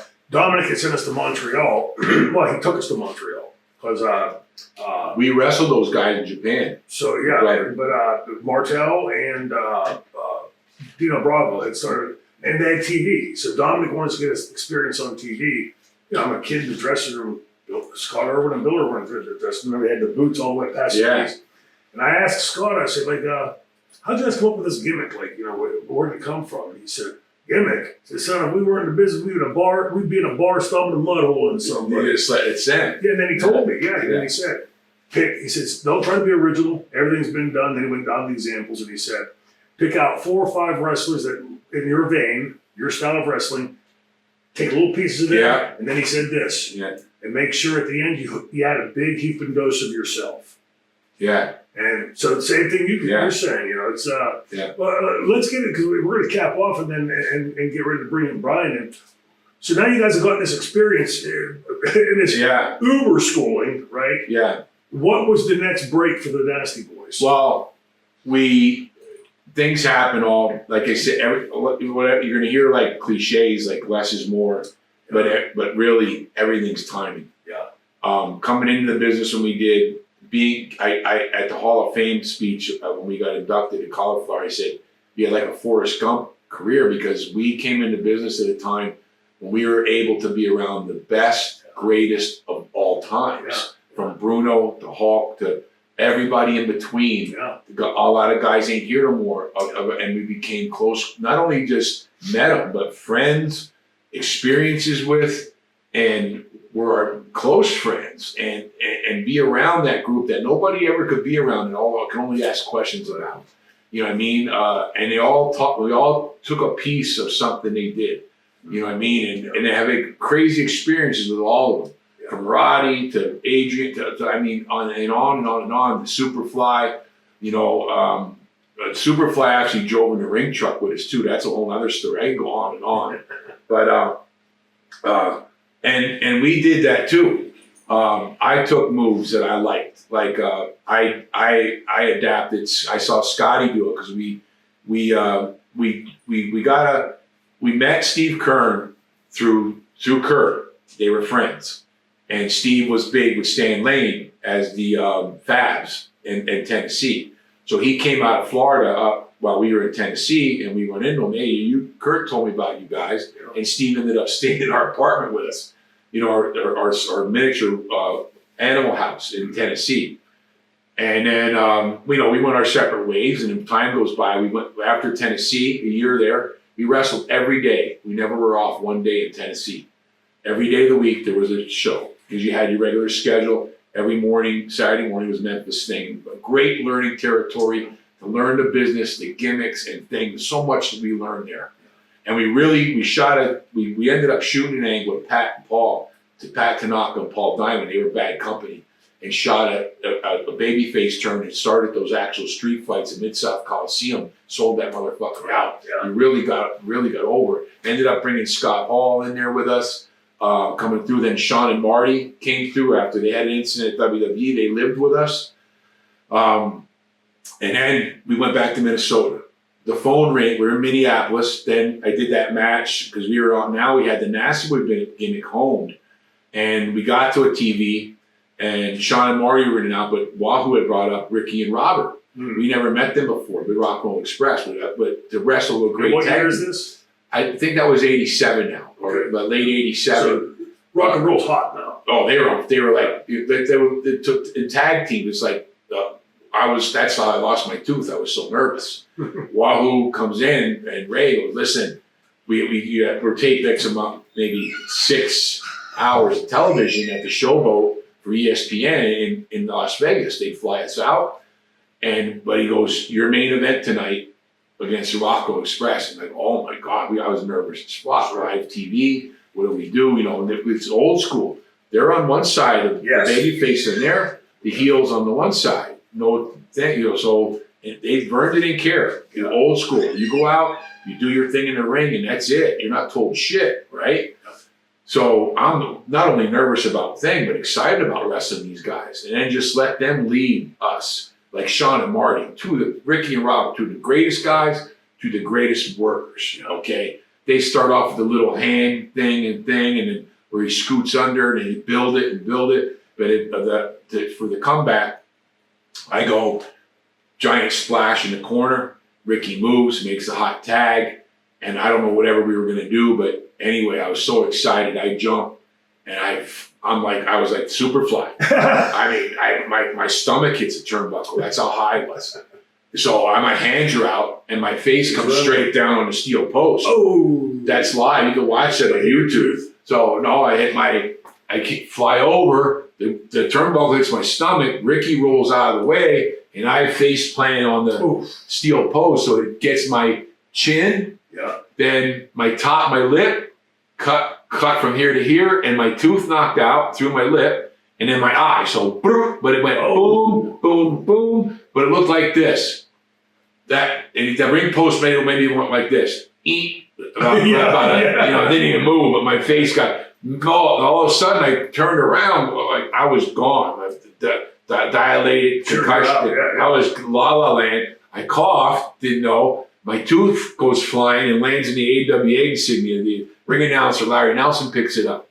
So that was all the excitement. And I went a couple more minutes of just fighting around the arena, people screaming, pouring blood. Yeah. I ended up with 60 stitches, in my face. And you talk about old school, but the excitement of that, and that's just happening. Yeah. But like the timing, to do that on live TV with those guys, and then to keep the tooth out for the gimmick. They said, I ain't putting that fucker back in. This looks good like this. I think that for your gimmick, you know what I mean? I left the match. Yeah, and the match and how it happened. It's like football players, hockey players, you get your teeth boxer, you get your teeth knocked out. It's like a badge of honor. Sure. I ate a ring post and kept wrestling. I don't remember that last part of the match. Right. I just remember looking up, outside the ring and seeing Ricky's face, like he was looking at a ghost, going, I wonder if he's going, oh my God, it looks like he was hit by a Mack truck or something. I'm profusely bleeding everywhere, but we somehow finished it. I remember Kurt walking even out, coming down the aisle, and I was staggering down, and Kurt was going like this. I went like this, so I'm like, Rock and roll did that to you? Yeah, my tooth was gone. So you talk about old school. I'm in the locker room now. Now we have maybe 4 more matches that day, that night of TV tapings. Vern Gagne comes in. The fight doctor is putting gauze and shit on me. We're in Vegas, and he's the fight doctor. Vern comes up.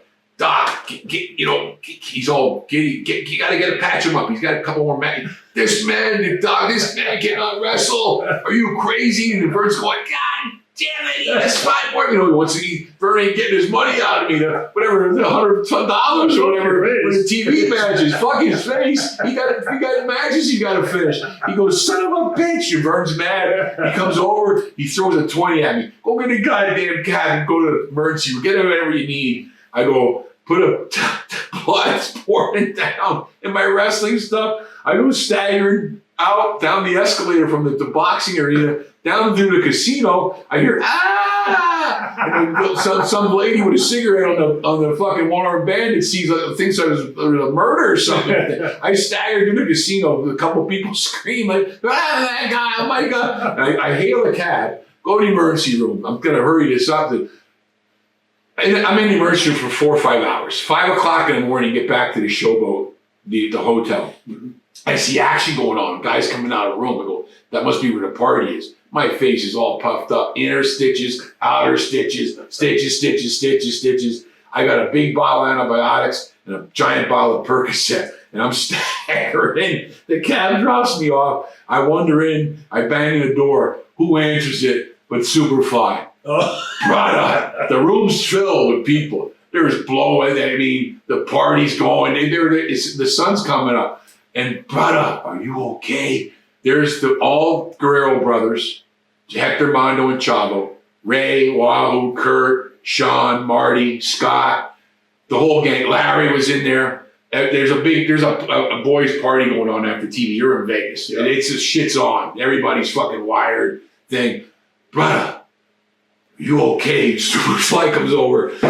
Let me see what happened. What you got there, brother? I don't know. I think these Jimmy and these Jimmy. There's before I'm like 2 feet in the door. Jimmy looks at, okay, buddy, you keep these? And I look, he looks at these, goes, and brother, we're gonna take these. My 100 bottles of Percocet, and he's giving them out to the guys. I'm like, I got the antibiotics, my face is bald. And then next thing there's a beer in my hand, and Kirk gets a couple of house on the thing. I'm going, the beer's like this, it's dribbling on one side and pouring down the other. My lips are all puffed up. And I don't even know what I'm doing. Brother goes, dang. So Jimmy gives me the antibiotics, hands out my Percocets.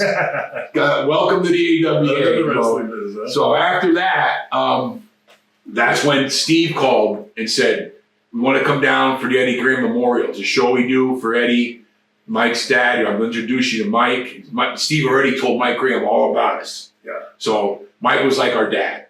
So we go down this Eddie Graham Memorial. Jim Backlund, who I was talking, Dr. Tom in here. Yeah. I just talked about Jim Backlund. That was Dr. Tom's partner. Yeah. Jim Backlund and Mickey J. Remember Mickey, the referee? Yes. Yeah. Pick us up in one of Mike's old 76 limousines, caddies. It was just like a long car with a big back door at the airport. Me and Niles walk out. Holy fuck, a palm tree. It's warm. Florida. Well, fucking boatloads of cocaine, LSD. We didn't sleep for 3 days. We did the Eddie Graham Memorial. We go, Steve, 3-day broads out the ass. We're single. We love it here. We didn't sleep. 4 days. We go, nothing but partying, fucking snorting and tripping the whole time I was there. I don't remember anything. We go, we're going back, getting our car, and we're coming down. She's like, well, what? You didn't even book us yet. We didn't care. We just showed up. She's your hero. I know you gotta book us. We went to Minnesota and said, we're leaving. Yeah. Boom. Fucking to Florida, and that was the end of that. From Florida, we went up. Greg Valentine said, that's when we went to George Scott, started the NWA back again. And there's when Tatanka started. That's where it was Vince Torelli, but that's Ken Shamrock, where that deal happened. He was there. We wrestled him and Dean Malenko. The Pit Bulls, Gary and the one I just saw, Gary, Anthony. We made best friends with them guys. We worked with them all the time. Good, great guys. I know Anthony ain't here no more, but Gary's a good friend forever. Yeah. Robert Fuller, Matt Bourne. Then you had old time mix, Johnny Walker, Lou Thez, Paul Jones was a manager there, and George Scott, big fan of Johnny Valentine, so we called Greg, and Greg's like, Greg Valentine goes, this might be a good thing for you guys to hop up to there and learn that style up there too. Yeah. So Ricky Steamboat was there, he worked out at Ricky's gym, and we all lived at the thing out of there, but Gene Anderson saw us there. Gene called Ole, and Ole comes down to Florida. So we were going back to Florida, me, Robert Fuller, and Knobs, and back up to Charlotte. Then we stayed the whole summer in Charlotte for the whole run. We stayed the whole summer and lived out of Ramada down from the old Coliseum. Oh, yeah. That's a bad hood there now. Yeah.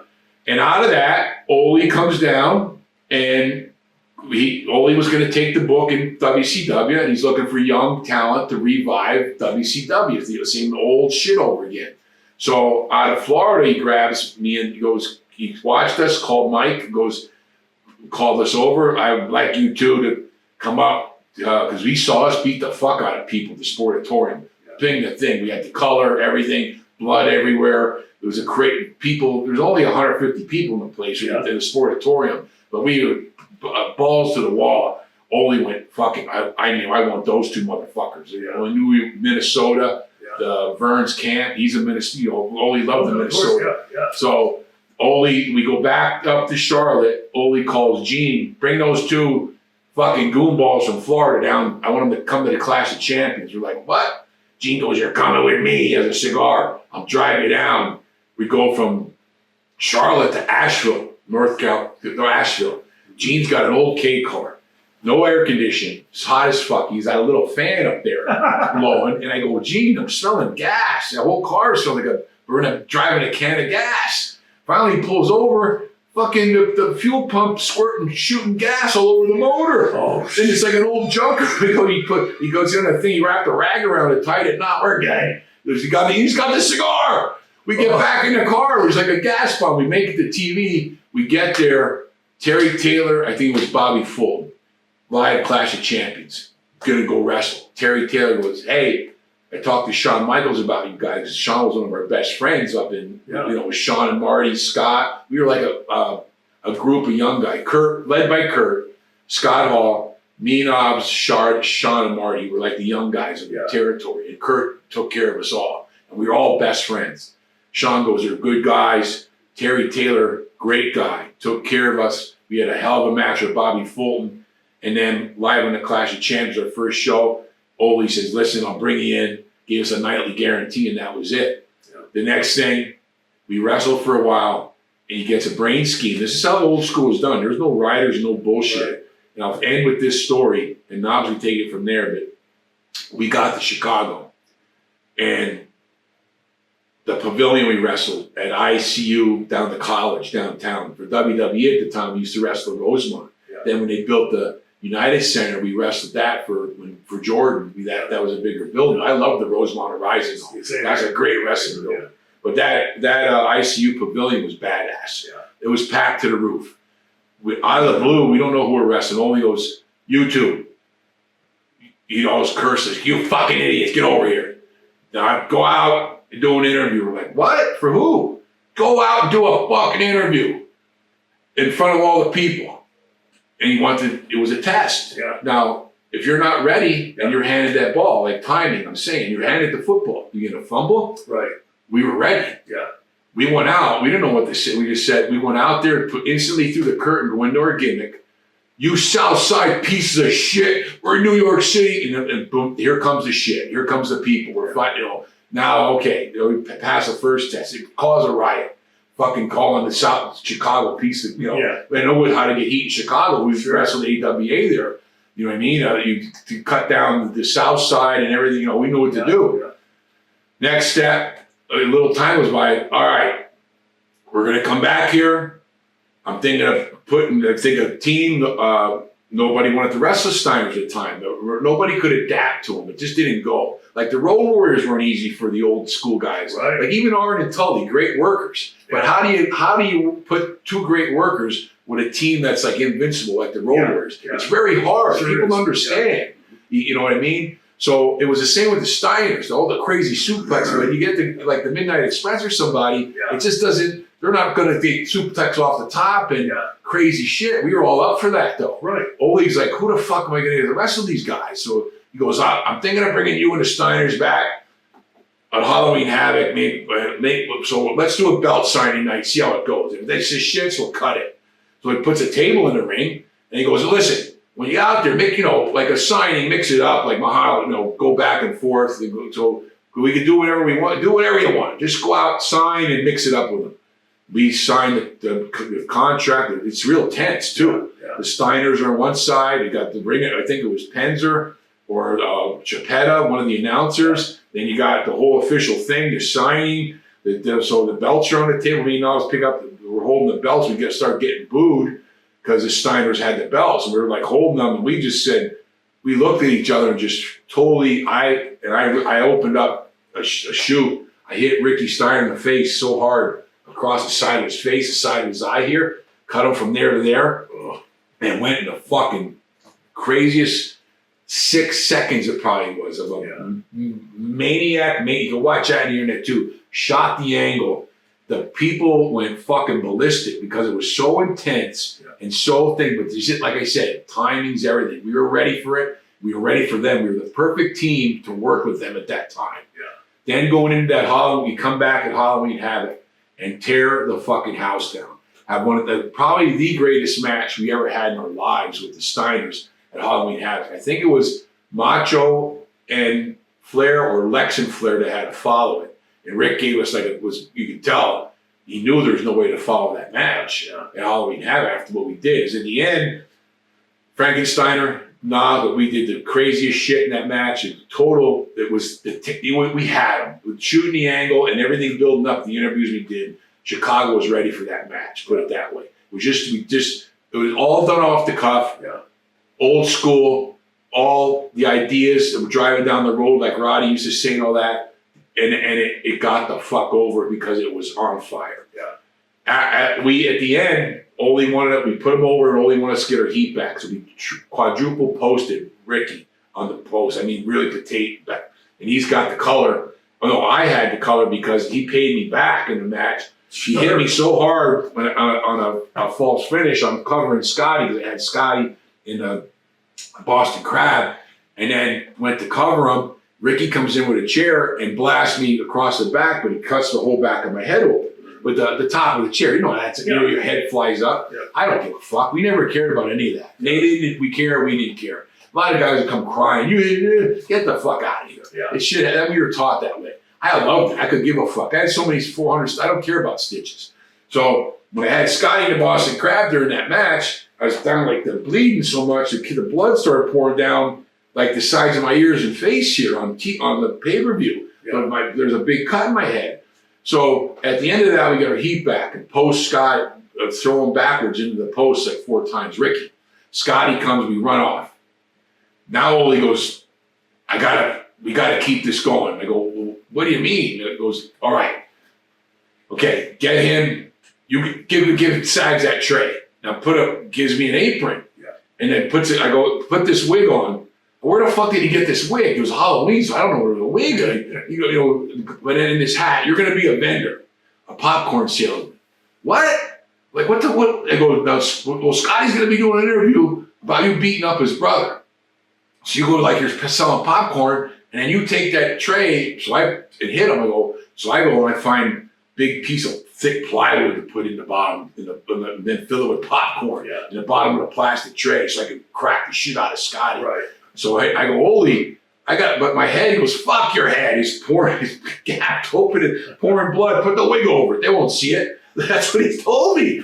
So here's Scotty. He's spitting in his face, my brother. And Eric Bischoff's doing the Indian. And all of a sudden in the background, and they're facing the camera, you see popcorn here. And you couldn't tell it was me. Right. And this is all these bullshit. Like 5 seconds, you put an apron on me, a wig. It's like a fuzzy thing. I got a hat. I look like one of the vendors. Next thing you just see me pull up the thing, and boom, Scotty, and here comes Knobs and beat the fuck out of him. And we went on after that. and went on with the Steiners for another, I don't know, 4 or 5 months. And it wasn't much after that, the phone rang after that Halloween Havoc, and Vince McMahon, Knobs thought Hawk was ribbing him because we met Hawk and the whole gang, all the guys lived here in Florida.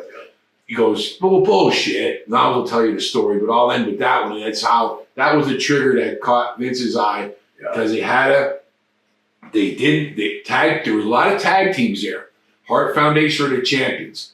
How do I get they were baby faces, Road Warriors he made a Legion of Doom, baby. I need to get the belts from them to them.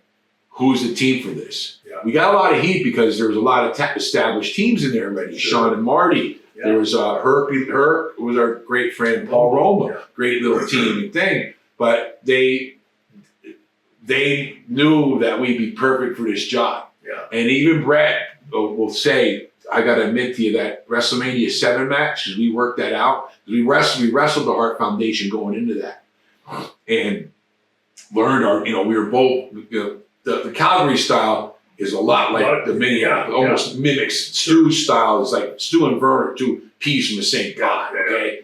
So Brett and Anvil were, is stiffer than us or the same, whatever they gave us, we took, and vice versa.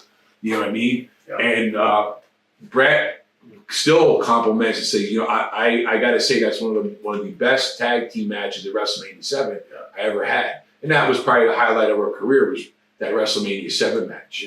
So that's pretty much the story. Starting at the George Washington Motor Lot, getting rid by a gorilla, and being troublemakers, and we end up at WrestleMania 7. So wait to hear Knobs' stuff. I mean, it always amazes me because in all these stories that we all have, there's all these moments that it almost seems as if some hand was guiding it. Like you're meeting this guy and meeting that guy and going to this. Because, millions of people traverse the world every day. They don't run into Gorilla Monsoons or George. I know. It is. It's very, to like I said, to meet the people and be around the people me and Knobs got to be around, the best of the best. And of the past careers and future careers and the future stars, and to be around,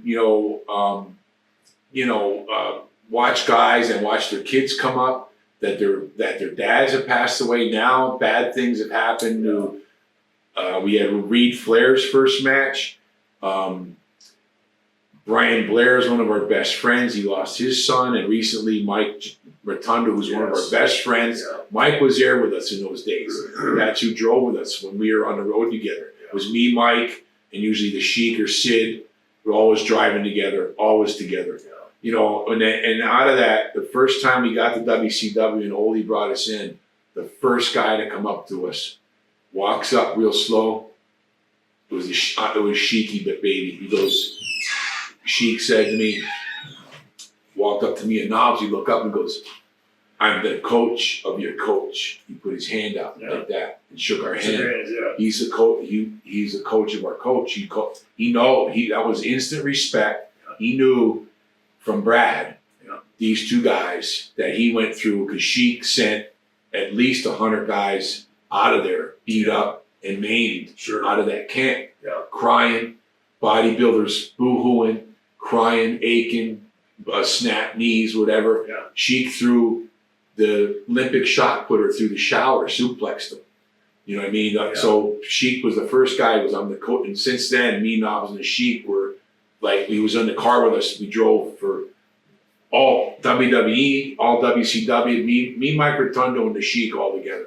2 great shooters and 2 maniacs on the road. That was, that's the respect that that camp had. You know what I mean? That carries with her, Well, we got a good wrap, good segue. God bless you, brother. Give it to Brian. Great seeing WrestleMania 7. You too, Jared. Yeah, you're gonna hear it all from Knobs. And God bless everybody. Appreciate you being here. One half of the world famous tag team, the Nasty Boys, Jerry Sags. Appreciate you being here, and soon to be the good looking member of the team. We'll see you next time here on Appalachian Championship. God bless.